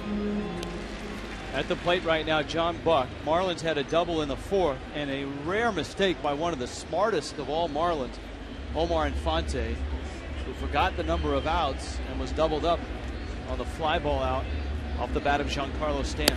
Buck takes outside. Dempster's been splendid, a 1-0 Cubs lead. Also had a couple of tweets about the air conditioning vents. There have been a few little issues. Everything going okay with them? Yeah, we've had to make a few adjustments, Tommy, in terms of the intensity. The area we had the most was at the promenade level, first and third base side. The people in the back rows felt it was a little bit too cold, so we had to angle the blades of the air conditioning towards the top, so it wasn't coming right down on their back. So again, those are normal adjustments we made during the initial games, and I think that's corrected itself very well. Shuttles from parking areas that are not on site, downtown area, hospital area, and just the other parking areas that you guys have designated in the area. Talk about the shuttles and the trolleys and how that has gone. Yeah, we have a trolley that basically is almost every 10 minutes from the health district, and that allows a lot. Dempster throws it away and into the seats, and the Marlins have a run. Way to go. He made a terrific play to get to the ball, but then airmailed the throw. Johnson was hustling down the line at first. I think the aggressive hockey mentality of Ryan Dempster caused him to make that throw. In hindsight, he would probably say, let me just hold on to the ball. But the reason he made the throw is because Josh Johnson hit it. If Jose Reyes or Bonifacio hits this ball, he's not going to try to get the out. Yeah, he may have gotten the out, but he overthrew it. The Marlins get a run and tie the game. But Rich, the trolley service has been very efficient. That's a city service. And we also have shuttle services that are provided by the county from Culmer Station, which is an express service directly to the ballpark. So we have 8 buses pre-game and 10 buses post-game. And we had a lot of users for opening day. We had almost 1,000 users use the shuttle service. We've also introduced a shuttle service from defined parking lots right closest to Civic Station, where we have over 1,200 spaces right now. So not only for our employees, but also for fans parking there, we've got a direct shuttle to the ballpark. I get asked this question all the time. If I'm a fan coming to a game for the first time, where do I park? How do I go about finding a parking spot? Yeah, if you want to go to Marlins.com, we've got 11 parking lots outside of on-site parking. And we do have some on-site parking that if people are coming to a future game, they can reserve their parking space online, even if they have their ticket, and that's $15. And if we're sold out for on-site, we've got 11 lots that surround within a mile of the site, and some of those are within walking distance, and others we have a shuttle service. So really pleased, and I think that's going to grow, Rich, over time. You know, our objective is, you know, to have anywhere between 2,000 and 4,000 spaces outside of the on-site parking, which is 5,700. All right, a tweet just came in asking about cabs. Anthony wants to know, are there any available outside the ballpark after the game, and where's the best place to catch a cab? Yeah, if you're coming to the game, just as soon as the game ends, go to the west side, the West Plaza, and right on the corner of 5th Street, you're going to see 12 taxis, and they're all lined up, and they'll take you wherever you're going. And there's a lot of cabs that are circulating around the area, and they'll continue to loop in that area and be in a position to offer the service. That's really the best place to take a taxi. See, I'm handling the emails. Tommy's handling the tweets and the texts. Yeah, we have some tweets coming in, too. Dempster facing Reyes. Josh Johnson at second. A run across. A 1-1 game. Marlins and Cubs. And Reyes way out front. Dempster sharp again tonight. Here comes Bonifacio, who has walked and has an infield hit. The bottom line, Rich, Ryan Dempster has had a terrific career. We've talked about it. He's been a starter 3 years. He was the closer for the Cubs. He's won 112 games in his career. And he does one of the best Chris Farley imitations you ever want to see. We've had many people wanting to know if we still have video of his Harry Carey. Yeah. Now, the Chris Farley one, is it the living in a van down by the river? Down by the river, yes. It's a good one. And he has the undersized sport coat, too, that he wears. So Rich and Tommy, this is the first game that we have the wall closed and the roof open. We were talking about that because we were down there during batting practice when the panels were open, and it was quite breezy. Now, was the decision made solely because Tommy's notes were blowing everywhere? Yeah, at one point we saw that the notes, and we were worried about his ability to broadcast the game tonight, so we figured, you know what, why play it? We'll play it safe. I appreciate that. No, Thank you. We're always paying attention to you.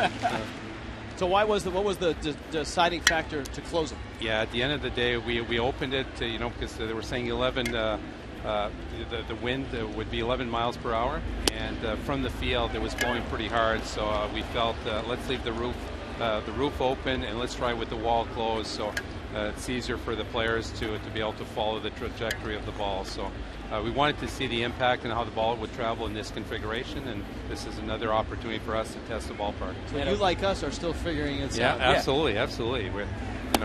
We haven't done the wall open and the roof closed, so that'll be the next one. And at what point in time is the decision made to have the roof open or the roof closed? Yeah, we need 3 hours to basically cool the building. If we're going to close it, we have to make that decision by 4 p.m. So we normally meet on the field at 3:30. We'll look at the latest weather forecast, depending on what the humidity level, the weather, and certainly the temperature at game time. And those are all factors that come into play. We have a Broward question. Any shuttles coming from any place in Broward? At this point, we're talking to a few third parties about some opportunities, and nothing has been finalized to this point, but we're looking at a few opportunities that could develop certainly in the next few months. But obviously you can take Tri-Rail from Broward. Correct. Right now, someone from West Palm, Broward, can take the Tri-Rail, end up at Culmer Station, and then take the express bus service directly to the ballpark, pre and post game. That one fouled back to the screen, and the count is 2-2. Marlins and Cubs, first of 3. I think it's just a matter, and Rich and I have talked about it, because we go to all the ballparks around baseball. It's a matter of people getting used to it. I mean, we see people that take shuttles and in cities where there are subways and find all kinds of transportation like that. The bottom line, they want to come to see a beautiful ballpark. They'll come here. Yeah, and we saw it opening day, 3 hours before. Everyone got here early, really enjoyed their experience. Bonifacio into right field. That's a base hit. JJ coming home. Here's the throw from DeJesus. It's cut. Bonifacio in a rundown. JJ has scored. Bonifacio racing towards first, now getting back up, and he's finally tagged out. But he does the job. He drives in the go-ahead run. Bonifacio, lo viste. We saw that. 2-1, Fish on top. All right, Claude. Okay, thanks you. for the visit. Okay, thank you. Keep up the good Thanks, work. Claude. Thank you, guys. All right. Anytime.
Has learned making tires that go the distance inspires what they roll into yours. Goodyear, more driven. Goodyear blimp from high above Marlins Park. Roof is open. Josh Johnson and Ryan Dempster. We take tweets, we take emails. To email, go to the Marlins page at foxsportsflorida.com. Click on the Marlins link, go to Game Connect, and then ask the broadcast, or Twitter at FS Marlins. We take tweets from Marlin fans, Cub fans, baseball fans. This one coming from a Cub fan saying that Marlin broadcasters seem to be genuinely surprised at the effectiveness of Ryan Dempster. Newsflash, Ryan Dempster is pretty darn good.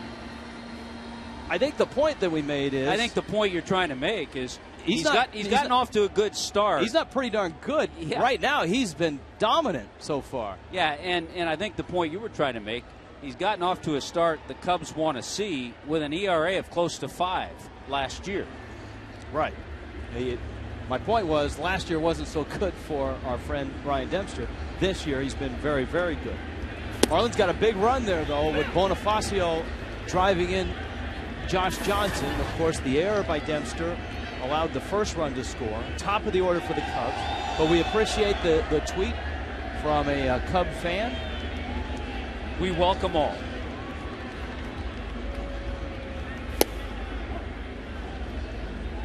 Both runs unearned, but the Marlins getting something going, and Josh Johnson was a big part of that.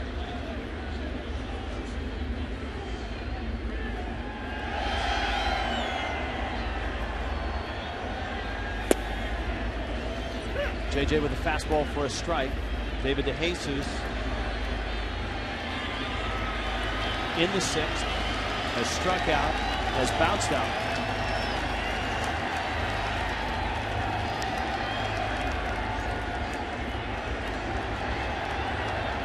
If you go to our Twitter feed right now at FS Marlins, someone has posted the YouTube link to Ryan Dempster doing Harry Carey.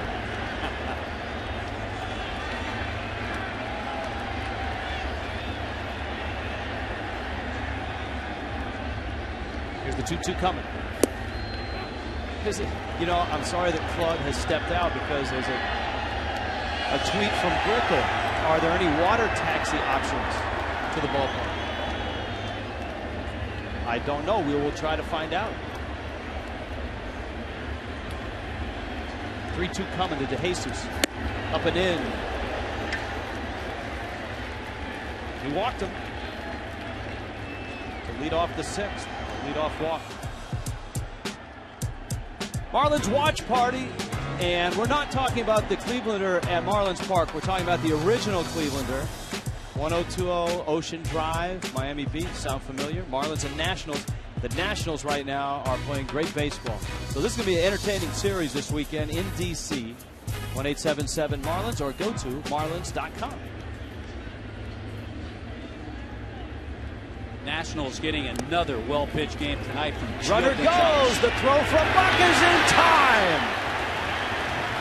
And David DeJesus, we saw that in the Astros series. Brett Hayes making a terrific play, sliding over and blocking a ball and then throwing a run around at second, and Buck just duplicated it. This was not a delayed steal. He was running because the ball was in the dirt. Well, instinctively, it's not a bad base running play. When a ball's in the dirt, the likelihood of a catcher making this kind of play is very slim. Terrific play by John Buck, and it really helps out Josh Johnson right here. Yeah, Gio Gonzalez tonight, 2 hits and no runs over 7 innings against the Astros in Washington. They've gotten strong starts, the Nats have, from Strasburg. Ground ball right field, base hit. So a walk to DeJesus. He's eliminated. Barney with his 3rd hit of the night. And here comes Starling Castro.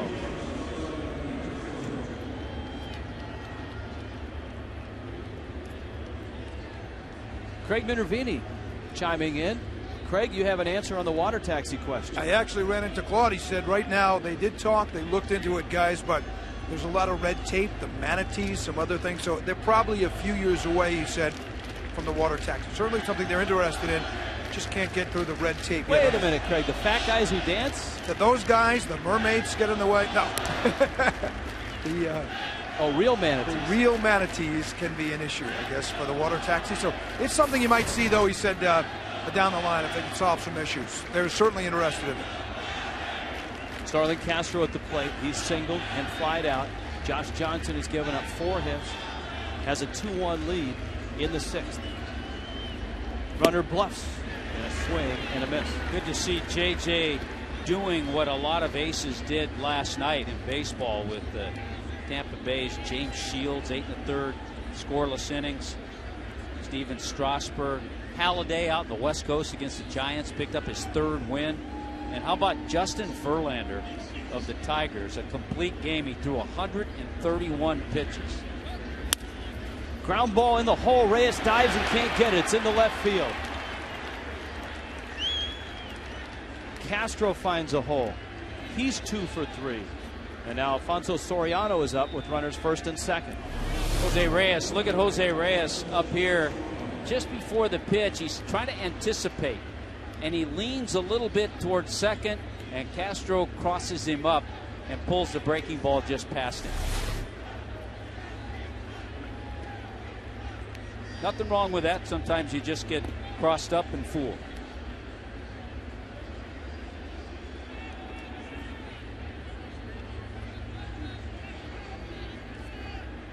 Soriano at the plate.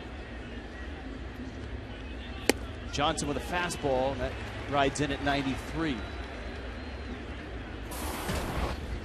And it's 0-1. Has flied out, has bounced out. He did drive in a run with the ground ball out in the 4th.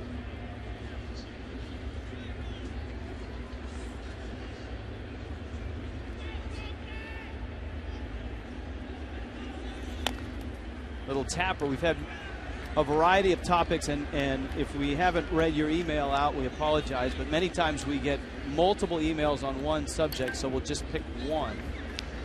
And it looks like Cher wants to know about the Loviste, the signal that Emilio Bonifacio started last year, putting his fingers up to his eye.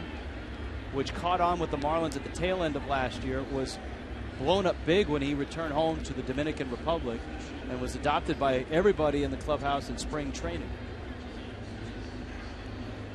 T-shirts have been made. T-shirts. They're on Twitter. They have their own Twitter site. Team Lo Viste. And you can order T-shirts there as well.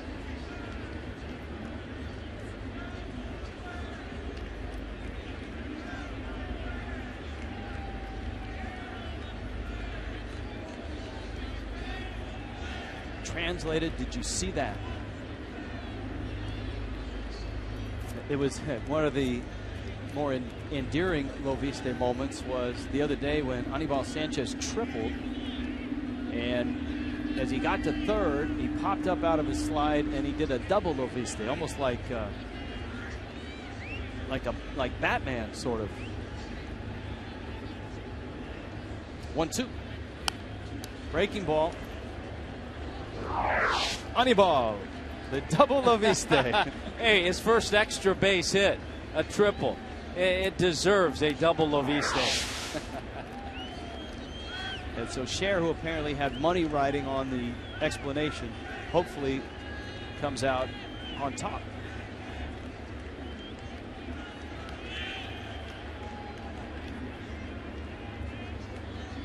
Johnson working here, 1-2 the count. Soriano fouls it back. This has been a key guy for Johnson because Barney has 3 hits. Castro has 2 hits. So the guys in front of Soriano and Ian Stewart have been on base a lot tonight. Always enjoy some of the tweets. Rich William wants to know any chance there's a shuttle or water taxi from Orlando? I'd say try the Orlando airport. We have a variety of emails and tweets from Gainesville wanting us to say crack staff, because anytime we say crack staff, apparently everybody takes a drink. 1-2. Breaking ball. Crazy kids. Got one there. Got 2 there. Hanley to Infante, to Gabby Sanchez, and that has been a key hitter for Josh Johnson. He gets Alfonso Soriano to bounce into a double play and end the 6th.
Welcome back. Marlins leading the Cubs up 2-1 in the bottom of the 6th. It is our email Twitter Tuesday, and one thing we're doing a little bit different this year is we're actually reading you some of the tweets from the players that they sent out earlier in the game, earlier in the day. Of course, they can't tweet during the game. This is what Logan Morrison had to say about the Cubbies coming into town. He said, "The Cubs are coming into town. Watched film on them last night. That's right. Rookie of the Year. That, of course, is a reference to the movie Rookie of the Year about a 12-year-old who breaks his arm and gets a cast off, can throw like 100 miles per hour, signs with the Cubs. You know what I'm talking about, Rich, Tommy? You guys know Rookie of the Year, right? Oh, yeah. Yeah, okay. That's what he was talking about. So Lomo always with the jokes on Twitter there. I was actually working in Seattle at the time, and I think the Seattle Mariners were involved in that movie. I think Randy Johnson, Ken I think Griffey there was some Jr. of it shot in the old Kingdome. And the Metrodome. Or maybe the Metrodome. I think the Metrodome, yeah. but I think... Yeah, the kid had a bionic arm after he had surgery. It's right up there with Son of Flubber. 0-2 pitch coming to Hanley Ramirez. And Dempster misses down low. Dempster, 6 strikeouts, a couple of walks. Ryan Dempster is about to throw pitch number 90. Josh Johnson has thrown 86 pitches to get through his 6 innings. And the biggest play in this ballgame right now is Ryan Dempster's throwing error, which led to the Marlins' first run and put Josh Johnson in scoring position. He scored on a 2-out single by Emilio Bonifacio. I'll tell you what's really helped JJ tonight. Number one, he's thrown strikes. He's made key pitches when he's needed to. And his defense has turned 3 double plays behind him.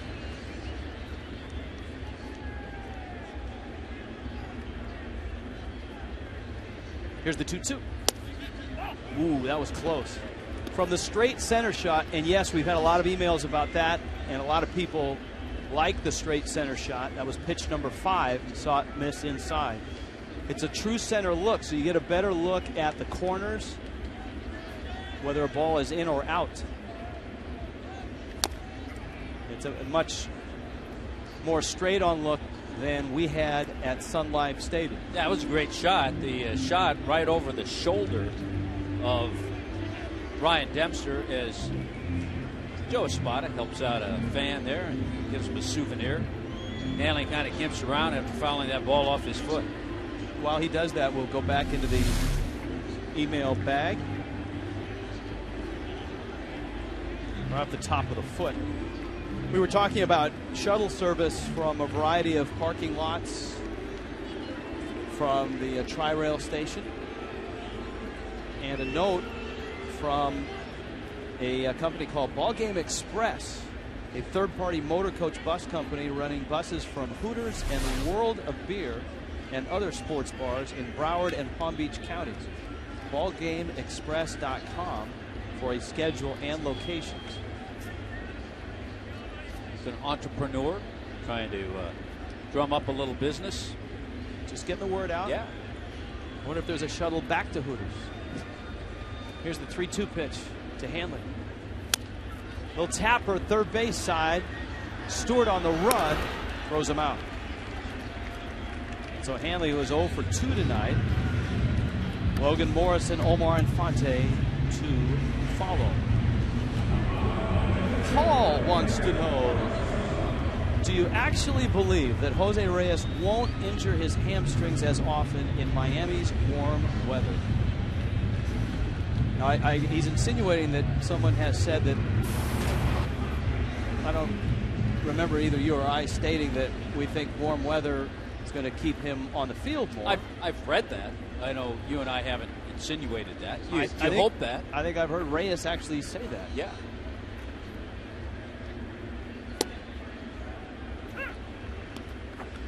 So, Paul, if we get a chance tomorrow, we'll ask Jose Reyes. Because he's certainly the guy that would know best on that. Dempster quickly out in front of Logan Morrison. It's 0-2.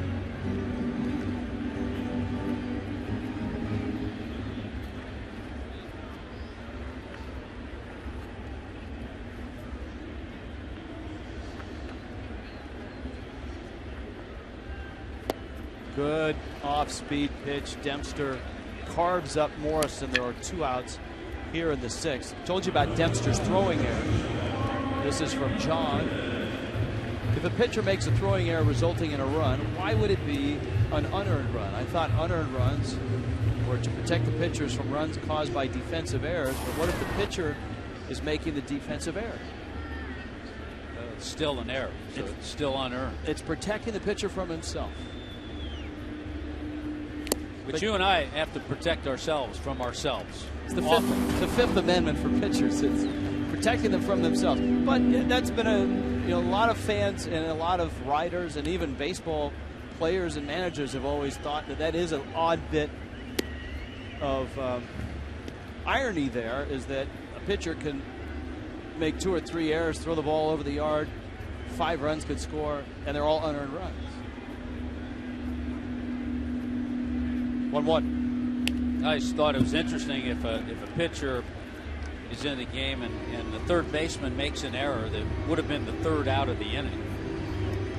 And then all of a sudden the pitcher gives up back-to-back home runs. Those are unearned runs.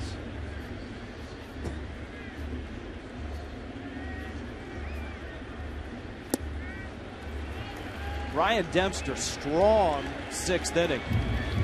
As Dempster strikes out the last 2 men and heads to the 7th, 2-1. Fish.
By a run. All right, enough. Come on, let's go. Josh Johnson and Ryan Dempster in a good duel here tonight. Neither team has much offense to show. As they say, neither team has torn the cover off the ball. So it's a game, especially when you get to this point. You've got to play airtight defense. And that's something the Marlins have struggled with this year. As Ian Stewart takes a strike, Steve Clevenger and Brian LaHare coming up. That's why tonight's been a good night with the 3 double plays. The Marlins have not committed an error.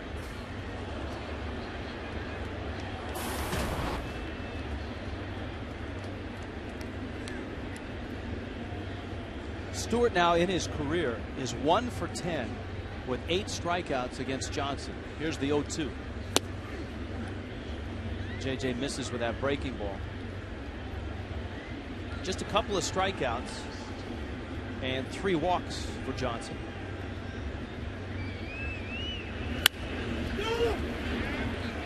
Gabby has it. JJ's there. And there's an out here at the top of the 7th inning. Always fun to listen in and listen to John Buck give instructions. Get over there. That's to JJ. He got over there, got the nice flip from Gabby.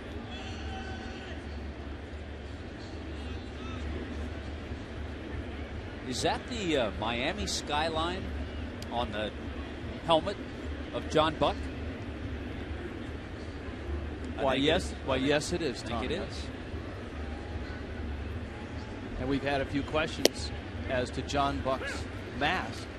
Allison Williams, you have answers? Yes, I talked to him about the mask, and he said he got the inspiration actually from owner Jeffrey Loria's comments about why he chose the colors he did for the new team, and he actually sent his statement to the artist that does all of his masks. So he did the skyline and the water and the oranges, and then actually on the other side of the helmet, I don't know if we can see it, is a Jeep driving down Ocean Drive, and that is John Buck's actual Jeep, which is kind of cool. Is yeah, he, that's on that is side he in there. the Jeep? I don't think so.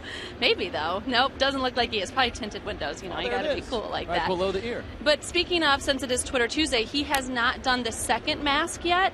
And so he said if fans wanted to send him suggestions to his Twitter to do that, and then he will maybe use some of those, because he actually got the suggestion from a fan on Twitter to use Jeffrey Loria's letter as inspiration for that mask as well. And his Twitter handle is Buckshot, right? Buckshot 14. Buckshot 14. Ooh, Josh Johnson trying to catch the corner against Steve Clevenger. We'll take a look on Fox Tracks, see how close he came. Just off the plate. 3-2. That one is fouled off. And remember, last year Buck was kind enough to give us his mask, and we auctioned it off. Was it on the fantasy auction? No, it was at Tommy Bahama store. It was at the Tommy Bahama store. Over on Las Olas. The after party at the Tommy Bahama location on Las Olas. 3-2 coming.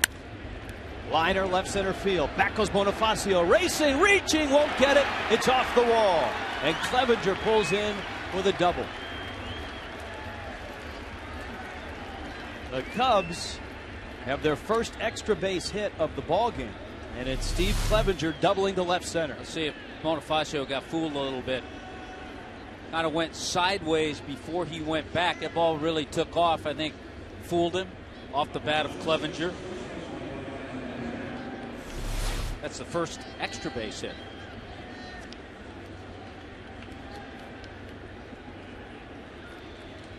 Randy St. Clair's on his way out to talk to Johnson.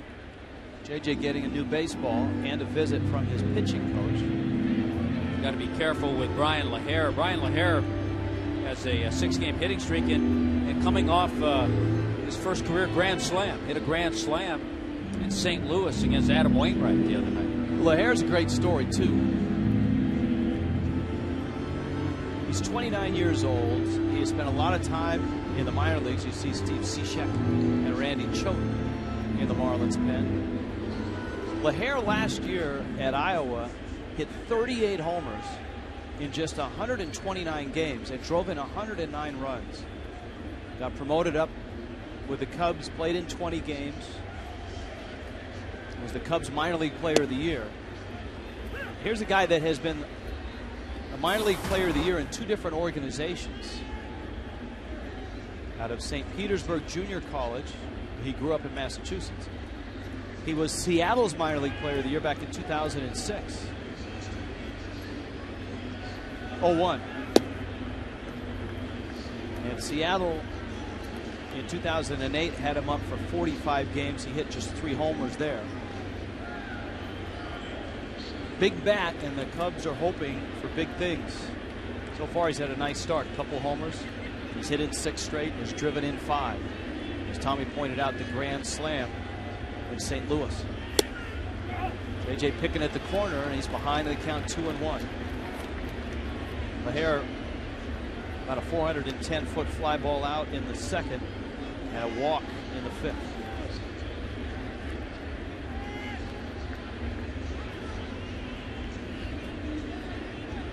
Got the 27 pitches in that 4th inning.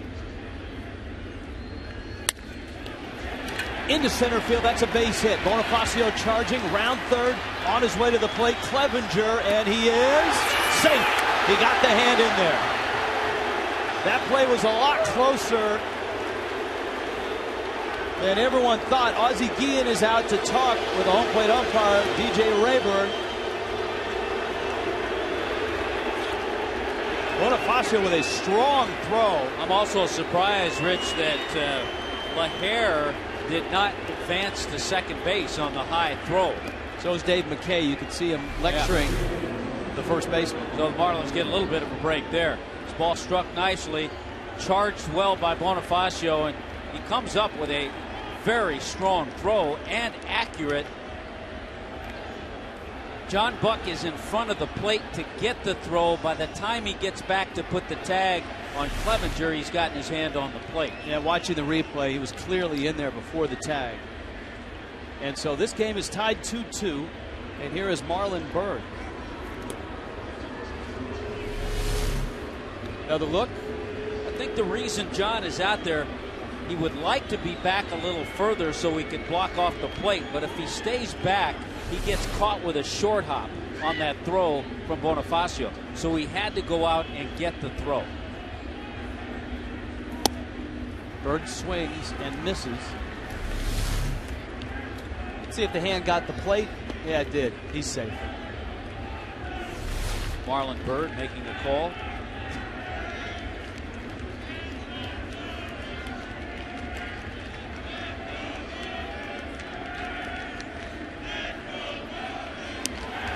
Very close. Wow. Now that one draws Gabby Sanchez ire. That's Brian Honor, the first base umpire. Even Josh Johnson reacted on the mound. Here's a look.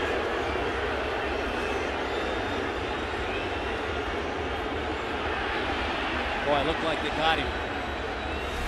Cubs get a break.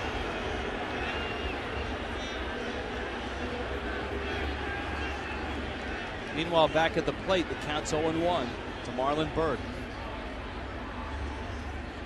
I don't think many people expected Marlon Byrd to be in the 8th spot. Byrd was an All-Star in 2010, hitting .293, 39 doubles. He had a nice season his last year in Texas in 2009.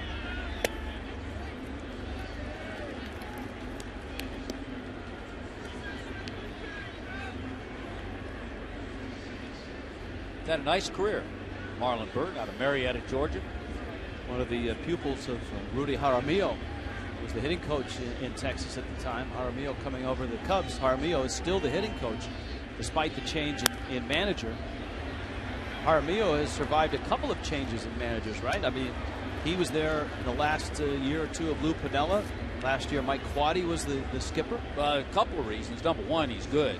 Rudy Jaramillo, one of the most respected hitting coaches in baseball, and also he's unusual to a lot of coaches. He has a multi-year contract.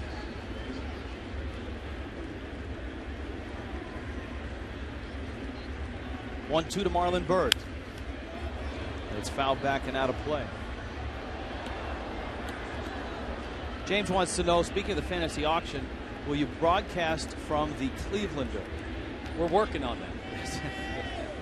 Yes, we are. We're hopeful.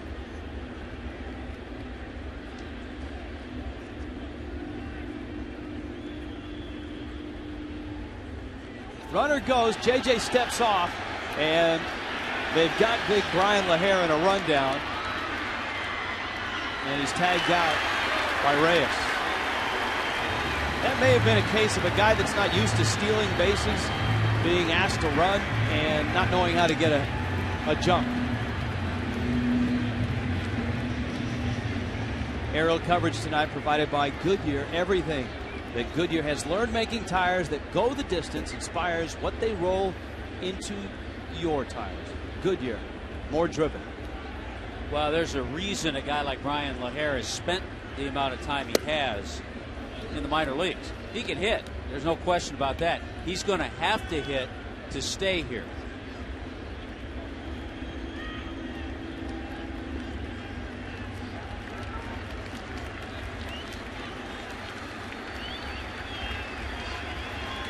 Two. Got it. Breaking ball. Cubs pull even. A Clevenger double. LaHare drives him home. JJ is through 7, and it's all tied 2-2.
our Nissan game summary. High above downtown Miami in a 2-2 game in the bottom of the 7th. Marlins have 2 unearned runs against the departed Ryan Dempster. Josh Johnson, 7 innings, 7 hits, 2 runs on 107 pitches. And it looks like the Marlins may be headed to their bullpen as well. Reed Johnson has come in what will be a double switch. Johnson goes into the 9 spot, and Rafael Dolis will take over for the Cubs, who are missing a key arm in Kerry Wood. Yeah, they just found out today. Cortisone shot. Wood has returned home, an ailing right shoulder. Giancarlo Stanton takes fastball for a strike. Dolis, a 24-year-old out of the Dominican, hard thrower, gets it in the mid-90s, and then will throw that pitch as well, a slider. Ryan Dempster, 6 innings, 4 hits. The 2 runs, of course, unearned. Dempster, 2 walks, 8 strikeouts. So he continues his great pitching for the Cubs in start number 3. Lowered his ERA to 1.33 after 3 starts.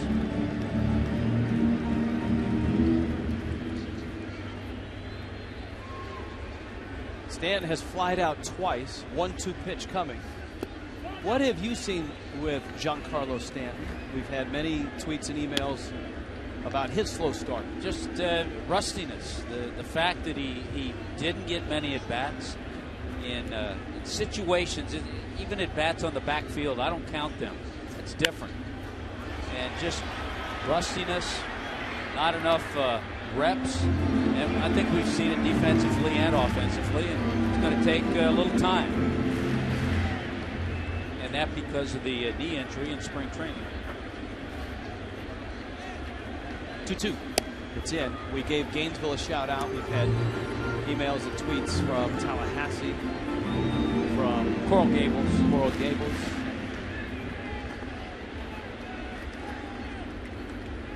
We have to give them all shout outs. Folks at FIU, FAU, Barry, Lynn, University, Central Florida, Nova, University of South Florida, Jacksonville. A walk to Stanton. Here is Gabby Sanchez. We talked about Stetson the other night. Look at Ozzie Guillet.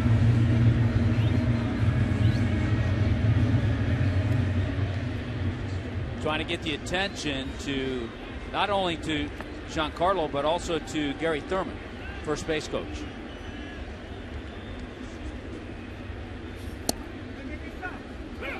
I think what he was trying to tell Gary Thurman is remind Brian O'Nora to make sure Dolis comes to a stop. Not that, hey, Mike, you should be running. Because Mike's not going to be running. Good at bat, good swing last time up from Gabby. Doubled down the left field line. Broken bat roller to short might be 2. Barney's turn on the money. That's a young and talented combination up the middle that the Cubs hope will be together for a long time, and that's Castro and Barney. Yeah, and that's a good way to start. I mean, you start with a little strength up the middle, and they feel very good about their solid double play combination and their ages, too. They're young.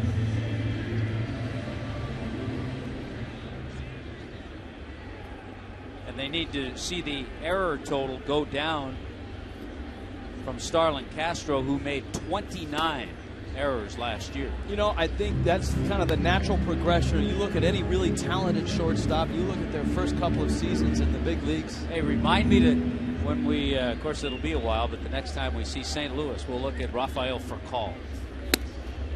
A lot of the young shortstops come up with a little style and flair, a little flashiness, and also most of them have strong arms. And a lot of their errors are throwing errors. Buck up there with the count 2-0. Greg Dobbs is on deck. Dolis to the plate. And it's fouled. The count is 2-1. 2 runs, 7 hits for the Cubs. Marlins have just 4 hits with their 2 runs. Once again, just not getting the offense in a flow, getting the offense going. We have a tweet from Hugo the Barber, who has made the trip down to Marlins Park.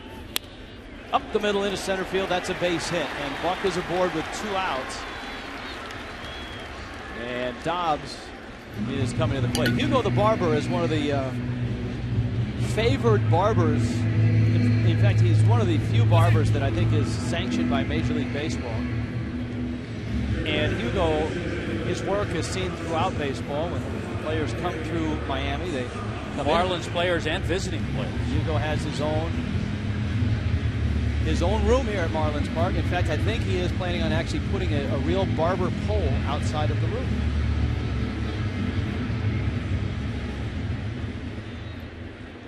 And Tommy, he offered to give you a faux hawk. I think he's offered that to me every year. A clean shave. That would be fine. There are rumors out there that there could be a Hugo the Barber reality show. That's been bantied around. But we love Hugo. At FS Marlins is our Twitter handle, so to speak. Hashtag Twitter Tuesday. Looking at Rafael Delis. Delis, the first out of the Cubs bullpen without Kerry Wood tonight. Carlos Marmol is the closer of the Cubs.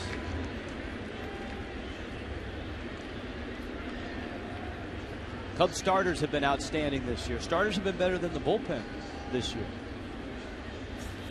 You pointed out the Marlins will not have Carlos Zambrano facing the Cubs. The Cubs will not have Chris Volstad facing the Marlins, not by design, simply by luck of the draw.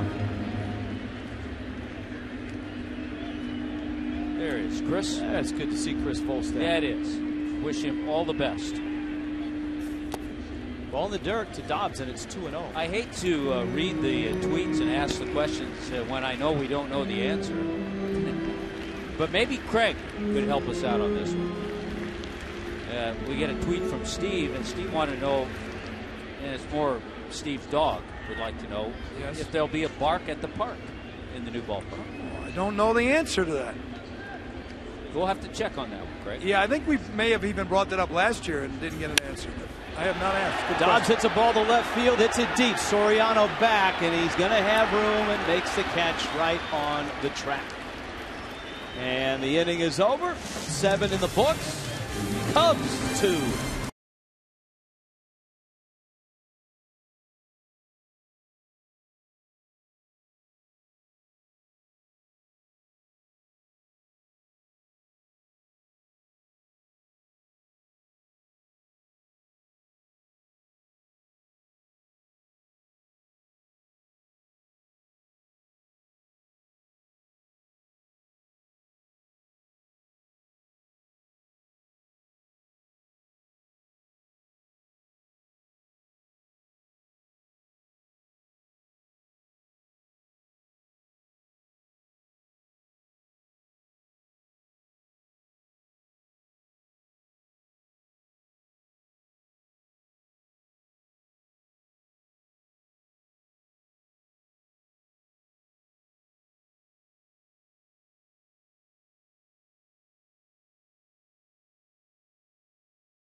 Just night tonight here in Miami. Marlins 2, Cubs 2 in the 8th. Both teams are into their bullpen. We're into our Toyota trend. And the Ramirez, in his career, the Marlins are 69-30 when he collects 3 or more hits in a game. Hanley, his 4th hit yesterday, ended the game against the Houston Astros. It was a walk-off in the 11th.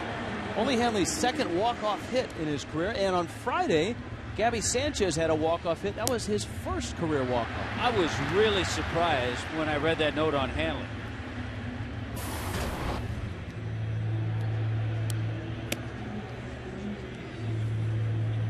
Steve Cishek, a guy that you noted earlier in the telecast as one of the real nice surprises for the Fish this year. Certainly has been. Look at this, his 8th appearance. He has given up just 2 hits in his 6 1/3. He's thrown strikes. Opposing hitters are hitting 100 off Steve Cishek. I think partly because he continues to work hard. I think his confidence level is growing every time he goes out there, just from a little bit of success he had last year. Went about his business, had a good spring.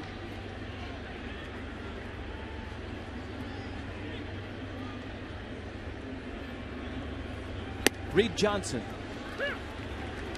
versatile outfielder, takes a fastball for a strike. He can play all 3 outfield spots. He is a hard-nosed player. Johnson made his mark with the Toronto Blue Jays. A couple years with the Cubs, Dodgers in 2010, and this is 2nd year back with the Cubs. Not many walls or fences around baseball he's not introduced himself to. Very good against left-handed pitching. He is a career .311 hitter against lefties.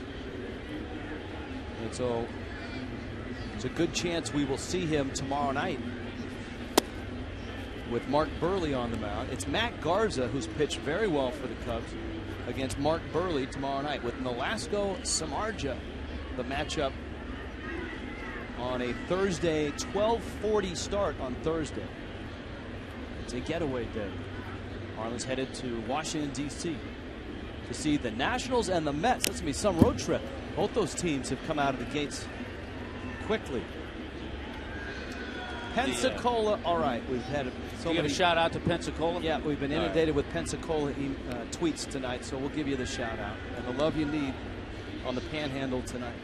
The Cubs, by the way, Thursday head home, and they play a day game Friday against Cincinnati. They take on the Reds and the Cardinals.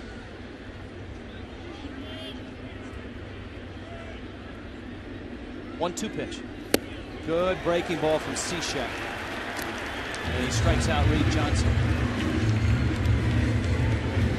June 10th, Bark at the Park. We got an email and a tweet on that.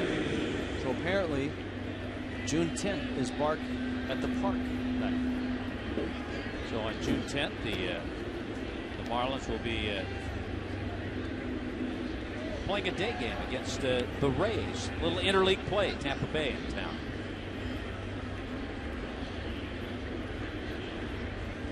David DeJesus fouls it out of play. Also July 29th against the Padres, so a pair of Bark at the Parks. Got a good tweet from Heat Yankee, whose tweet is actually very much any relation to Daddy Yankee.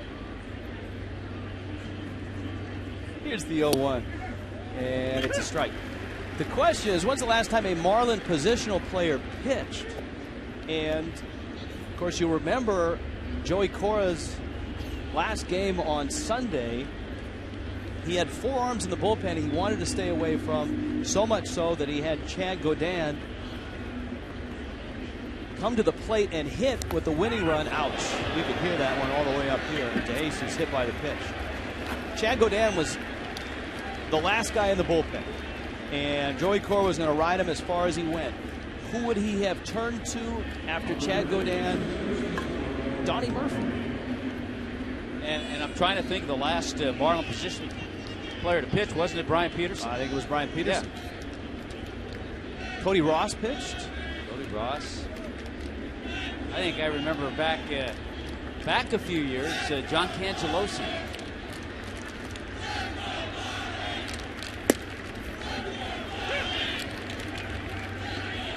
Fastball, a strike. Did Ross Glode throw an inning?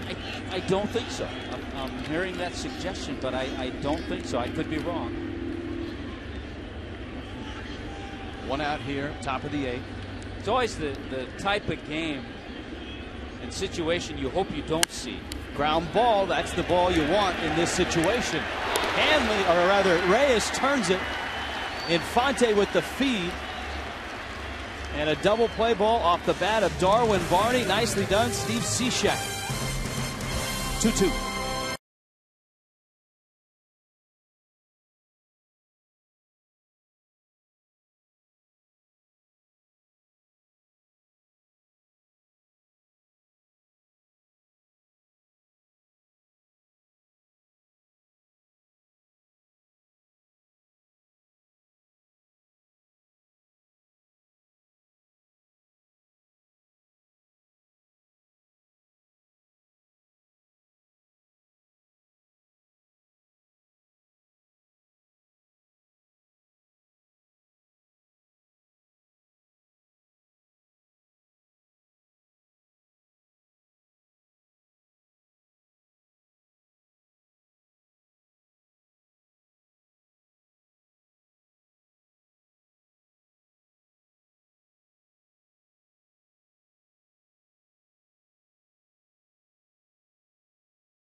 See, we're going to do this, Tommy. I think you need like the with a squiddly diddly type. Well, you got the shark and the octopus out in the early lead. You got the crab coming up fast. The seahorse is bringing up the rear. I think the shark takes this one. None of the racers stayed in their lane. They all cut the corner on the warning track. All right, here's Reyes. And Delis throws a strike, 94 miles an hour. Reyes at the top of the order with Bonifacio and Hanley Ramirez.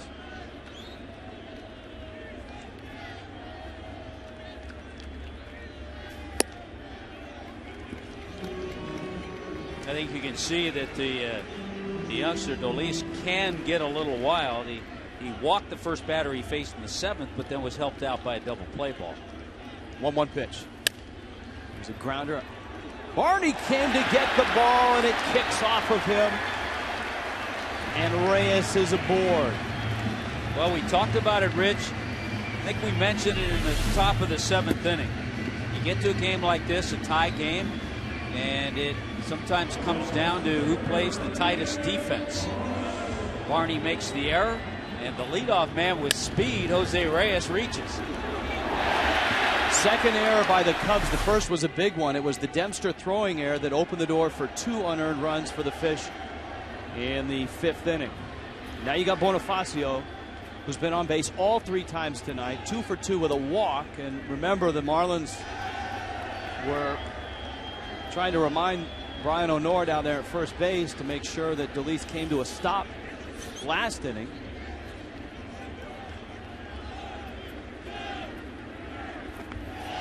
Bonifacio shortens the bunt and takes outside. By the way, just to finish the Marlins position players pitching story, Roscoe did pitch in 2009. Remember Jason Wood? Yeah. Woody also pitched. Wood had an enormous home run for the Marlins in Chicago against the White Sox, and a come from behind win against Ozzie Guillen's White Sox. All the way to the screen, and that's as good as a bunt. It moves Reyes up. Actually, it's better, because now Bonifacio can try to move him to third. Well, we spoke of the possible wildness from Delis. Rafael Delis corked a wild pitch.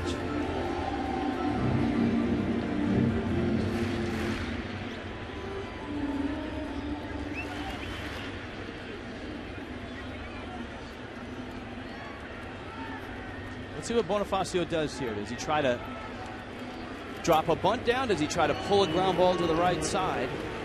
James Russell in the Cubs pen. Russell getting ready for the left-handed bat of Logan Morrison, I'm sure. You know, some hitters are more comfortable rolling over on their top hand, hitting that ground ball to the right side. Not easy to do against a hard thrower, though, like Dolis. That's up and in. This is a messy inning already for the Cubs. An error by Darwin Barney put Reyes at first. A wild pitch by Dolis has him at second, and now he's 3-0 on Bonifacio. You've got Hanley on deck. Corners are in. 3-0 coming. That's a strike at the knees. It's 3-1.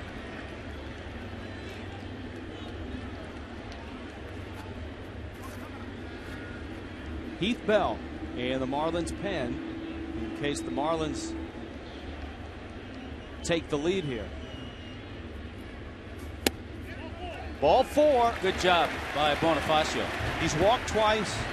He has singled twice. Because you get to a point, there are situations, if he were swinging the bat, he'd probably take 3-0, he would take 3-1.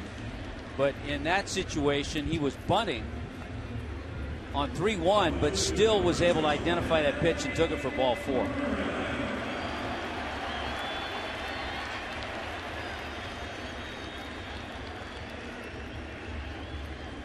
Dale Swaim, Jamie Quirk, his bench coach. I'm sure they were talking to Dolis about, keeping your eye on the runners, because you get a young pitcher out there in a situation like this. If he forgets about Reyes and certainly Bonifacio, all of a sudden they'll be 90 feet up.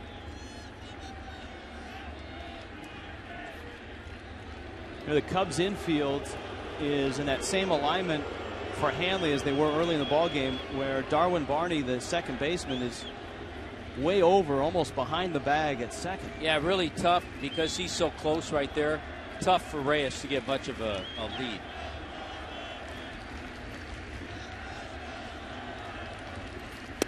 Rule of thumb is, as a runner, you can get about as far off as the infielder holding you, be it the shortstop or the second baseman. And that's about what Reyes is doing. I wonder if some of the defensive shifts that Ron Renicky employed last year in Milwaukee have rubbed off on Dale Swaim.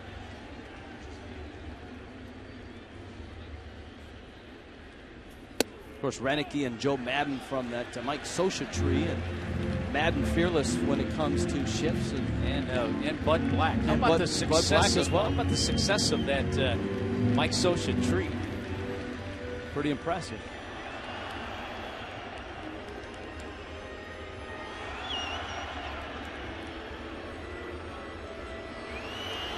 Pitching coach Chris Bosio out to chat. Good man that Swaim has down there on the bench with him, Jamie Quirk. Been with a lot of organizations, terrific coach.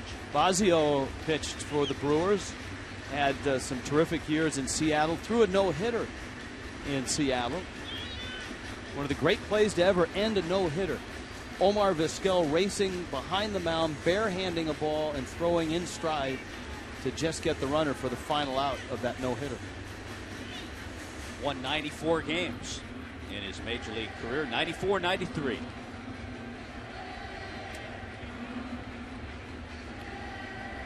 Take the Marlins with you this season. Subscribe to MLB.tv today. See every Marlins out-of-market game live on your favorite device in HD quality. Visit Marlins.com and order. Get more details, MLB.tv. Baseball everywhere. 2-0 to Hanley Ramirez. It's in, and Dolis is all over the place.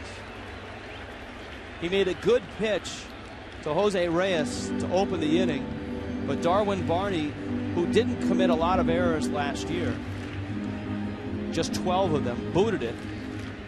A wild pitch, a walk to Bonifacio, a 3-0 count to Hanley Ramirez. You got to think that Russell is waiting for Morrison in the Cubs pen.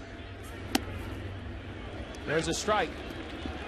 Well, this is where Hanley has to be very selective. He knows he's going to get a fastball.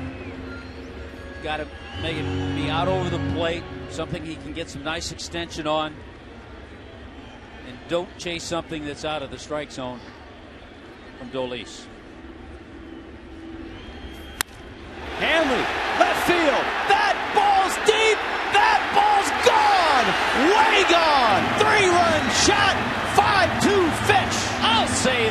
selected by Hanley Ramirez.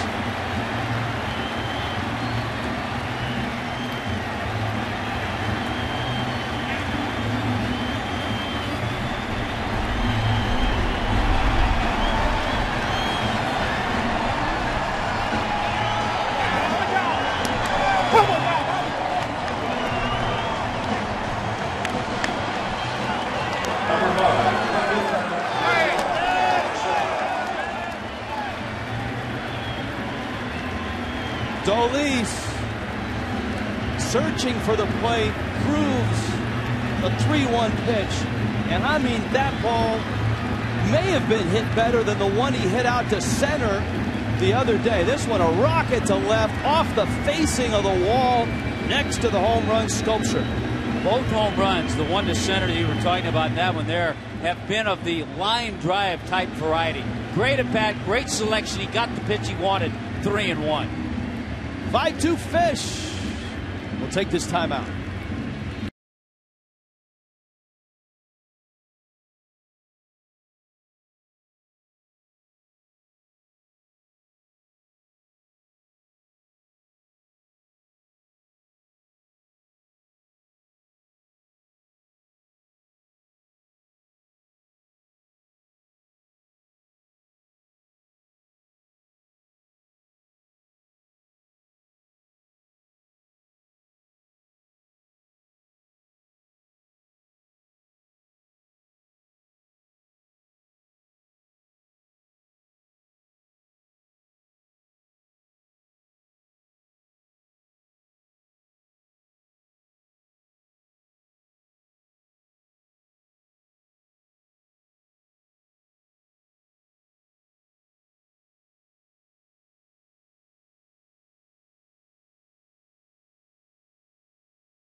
.5-2.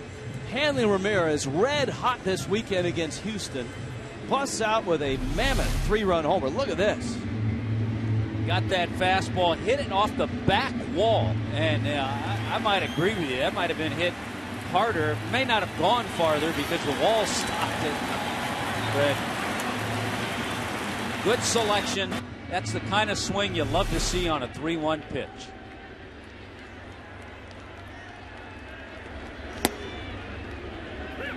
Here's Logan Morrison, and here is James Russell for his 4th appearance this year.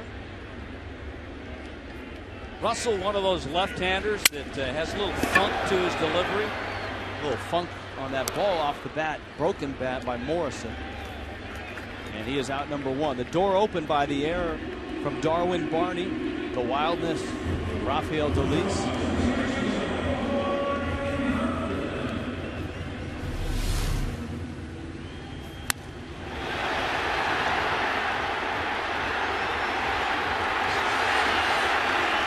That's a sound that you and I rarely heard in our 7 years together at Sun Life Stadium. And that's the roar of the crowd on a play like that.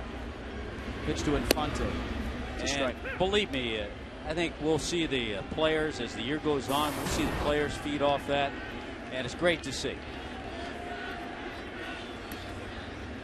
The other observation I'm having tonight. Infante rifles it foul.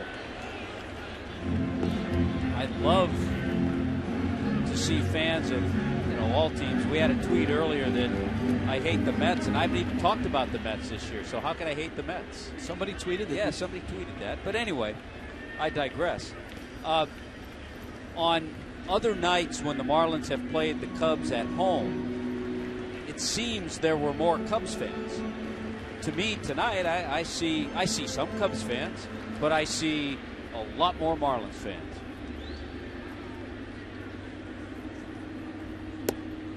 Fonte takes down low, and Fonte is doubled, struck out, flied out. Now, the Marlins are up 5-2. But that's just part of the story. One of the issues the Fish have had, that's just foul, is the fact that Heath Bell has blown 2 saves.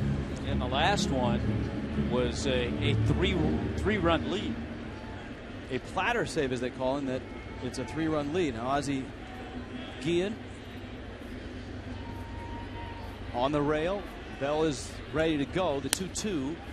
This one, Infante keeps fair, and Stewart will throw him out. And there were a couple of Cubs that were headed to the dugout, Russell and Stewart. I think Stewart, because he was following Russell, they thought that was the 3rd out. The other thing, fortunately for Steve Cishek, but unfortunately for Josh Johnson, Cishek in line for a win after the terrific 7 innings tonight, and great to see. Good performance by JJ. Giancarlo Stanton.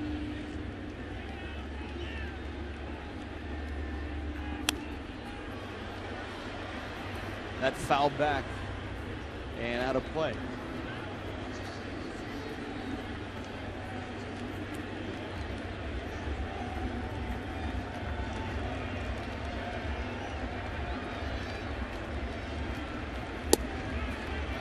Stanton takes in.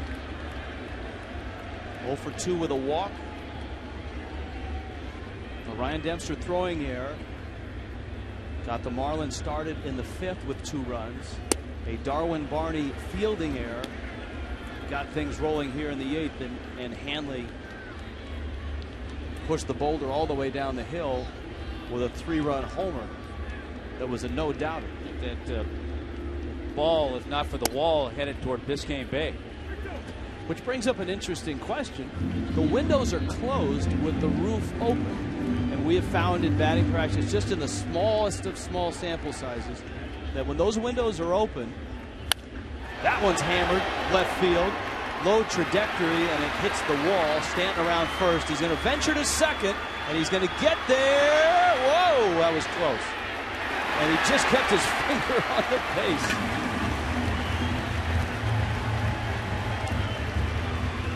That one didn't have enough lift to get out, but it was hit hard. Yeah, trust me, if he gets a little lift on this one, it's out by a good margin. But a line drive, good to see Giancarlo hit the ball that way. What we have seen, not the best of slides, but he hung on. Yeah, but of course the glove's not on him when that finger came off. He got it back on. What we have seen, Tommy, is the biggest variable seems to be the windows in left field. When the windows are open, it seems like that if there is wind, it's coming off the ocean and coming right into left field. And tonight the roof is open, the windows are closed. This is a good feel, I think, with the windows closed and the roof open, especially on a beautiful night like tonight. Because an hour before game time, the winds were really howling. Because you and I were down on the field. Absolutely. It was really howling through the opening in left field with the windows open. And the Marlins decided, because of the heavy winds, to close the windows for crowd comfort. Season tickets, come on out and see the Miami Marlins, are available. You can secure your seats through a variety of season ticket and mini plan options, and you'll save money off the box office prices and enjoy all the benefits of being a Marlins season ticket holder. Pick up your plan today, 1-877-MARLINS, or go to marlins.com.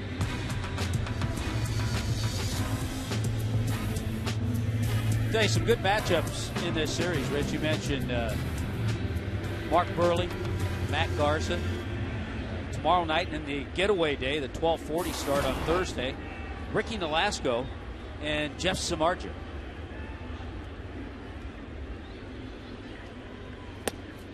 John Buck takes a breaking ball for a strike.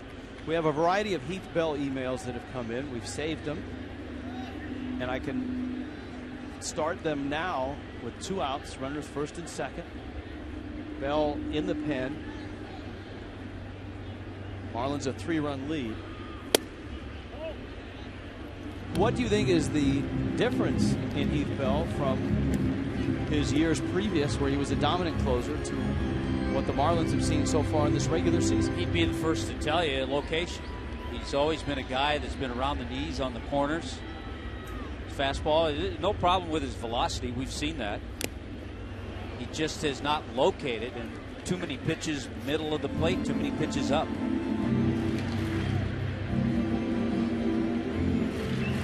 Ryan Webb is up. If the Marlins get a couple more runs, you'll probably see Webb. That tweet was from Gerardo.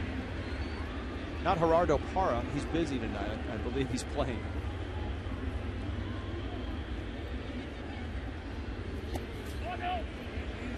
Taking on the Pirates. The Diamondbacks are. The matchup last night in San Francisco. Roy Halladay and Tim Lincecum. And Halladay came out on top. He's already 3-0 in the year.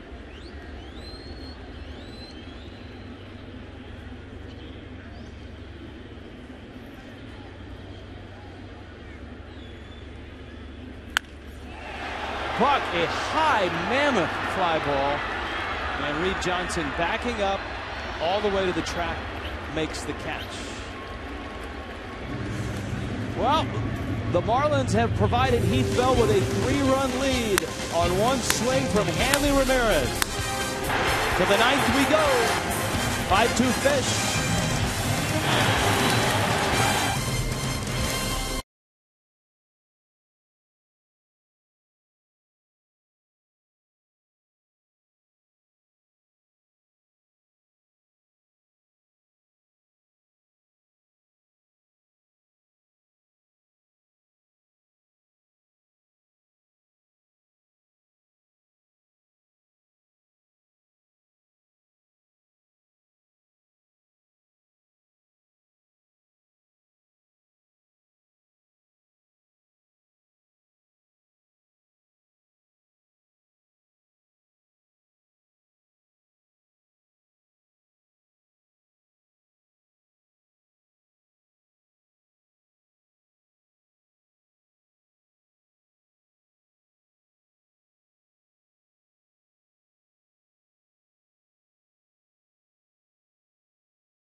Inning. All has gone well for the Fish tonight from high above Marlins Park. The Goodyear blimp providing our aerial shots tonight. Marlins Live after the game. Craig Minervini, Jeff Conine, Josh Johnson mixed his pitches, got some better results. Mark Burley on tomorrow's start against the Cubs. And I would expect as well, Jeff and Craig will talk about Heath Bell's performance tonight, as Bell comes out of the bullpen and attempts to save a game. His first two have not gone well. He's had some side throwing sessions with Randy St. Clair. And Bell, see the numbers, makes his 5th appearance. The other thing about Heath Bell since 09, he's been 37 of 39 when coming in with a 3-run lead. That wasn't the case. That was prior to that. He'd only messed up one of those games. But it's all about location. I think that's key to watch right here in this inning. Yeah, we asked Randy St. Clair that very question, and he just said, man, he just location. Breaking ball, line to center. Bonifacio is there, and he makes the catch. I think the other thing when you see Heath Bell get through an inning, it'll be a little bit of a load off his back to get that first save with the new ball club. Here's Alfonso Soriano. He has flied out, bounced out. That ground ball provided a run. Also bounced into a double play. He was a big guy for Josh Johnson to get out because Darwin Barney had 3 hits. Starlin Castro had a couple of hits. JJ got the double play ball to get out of the 6th inning after they both had hits. And by the way, good location, good velocity on that last fastball, 95.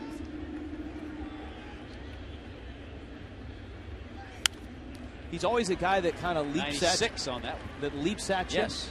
A short armor, so to speak. He's always done that, and at times, if he leaps a little too quickly, that's where he gets in trouble.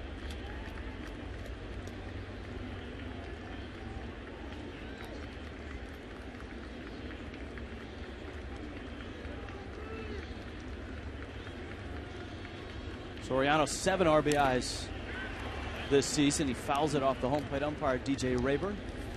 Hope you're with us tomorrow night, 6:30 for Marlins Live.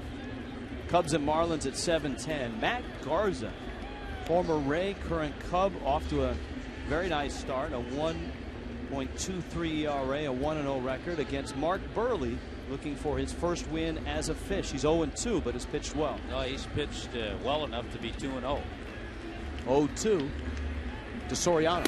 Fastball up, 94 on that fastball. So Heath Bell comes in and has the first 2 outs of the 9th. Well, you like the adjustments, and you know that Heath Bell's going to make them. I think that high fastball out of the zone was by design because Soriano, as you see right there, will chase it. He's thrown 6 pitches, and all 6 have been strikes.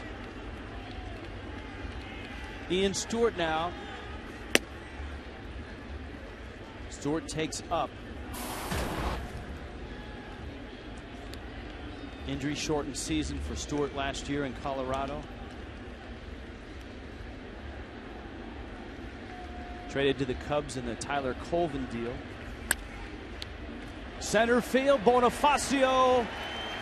Ball game, and Heath Bell saves it. Hanley Ramirez with a 3-run shot to give the Fish the lead. And the Marlins beat the Cubs in game 1, pull a game within 500, are now 5-6 on the season. Good to see Josh Johnson go 7 strong innings. The Marlins beat the Cubs 5-2. Back to wrap it up from Marlins Park after this.